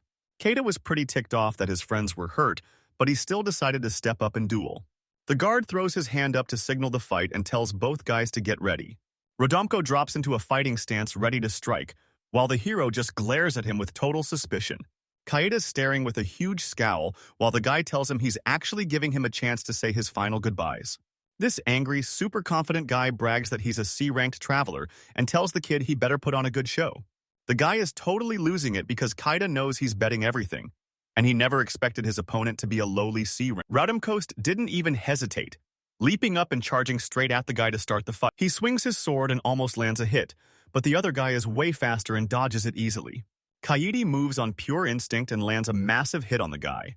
The guy grunts in pain from the surprise hit, and the boy realizes that the C-ranked traveler he knows was way stronger than this dude.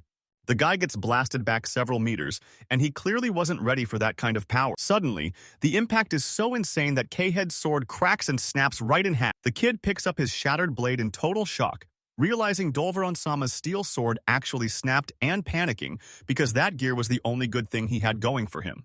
Redumkos tries to get back on his feet after that hit, but he suddenly realizes he can't move a muscle. The guy groans in pain and yells to everyone that he thinks his bones are totally broken.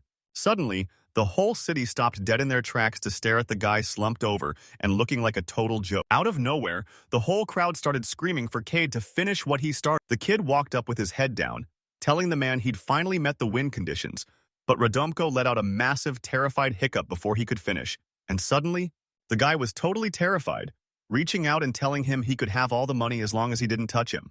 Cade saw the guy was totally desperate and begging for his life right when things looked the worst. So he realized this was the perfect moment to make him talk and spill all his secrets about why The guy on the ground is shaking with fear and blabs that he was just following orders. So Keita immediately demands to know who's really behind it all. Knowing his time is almost up, the guy gets super emotional and spills the beans about John Doe, revealing he's part of the new Fire of Doom generation and that John was the one who actually planned the whole heist. Kaida's never heard of this secret group before, so she's totally confused and asks the guy if that name is really supposed to be that weird.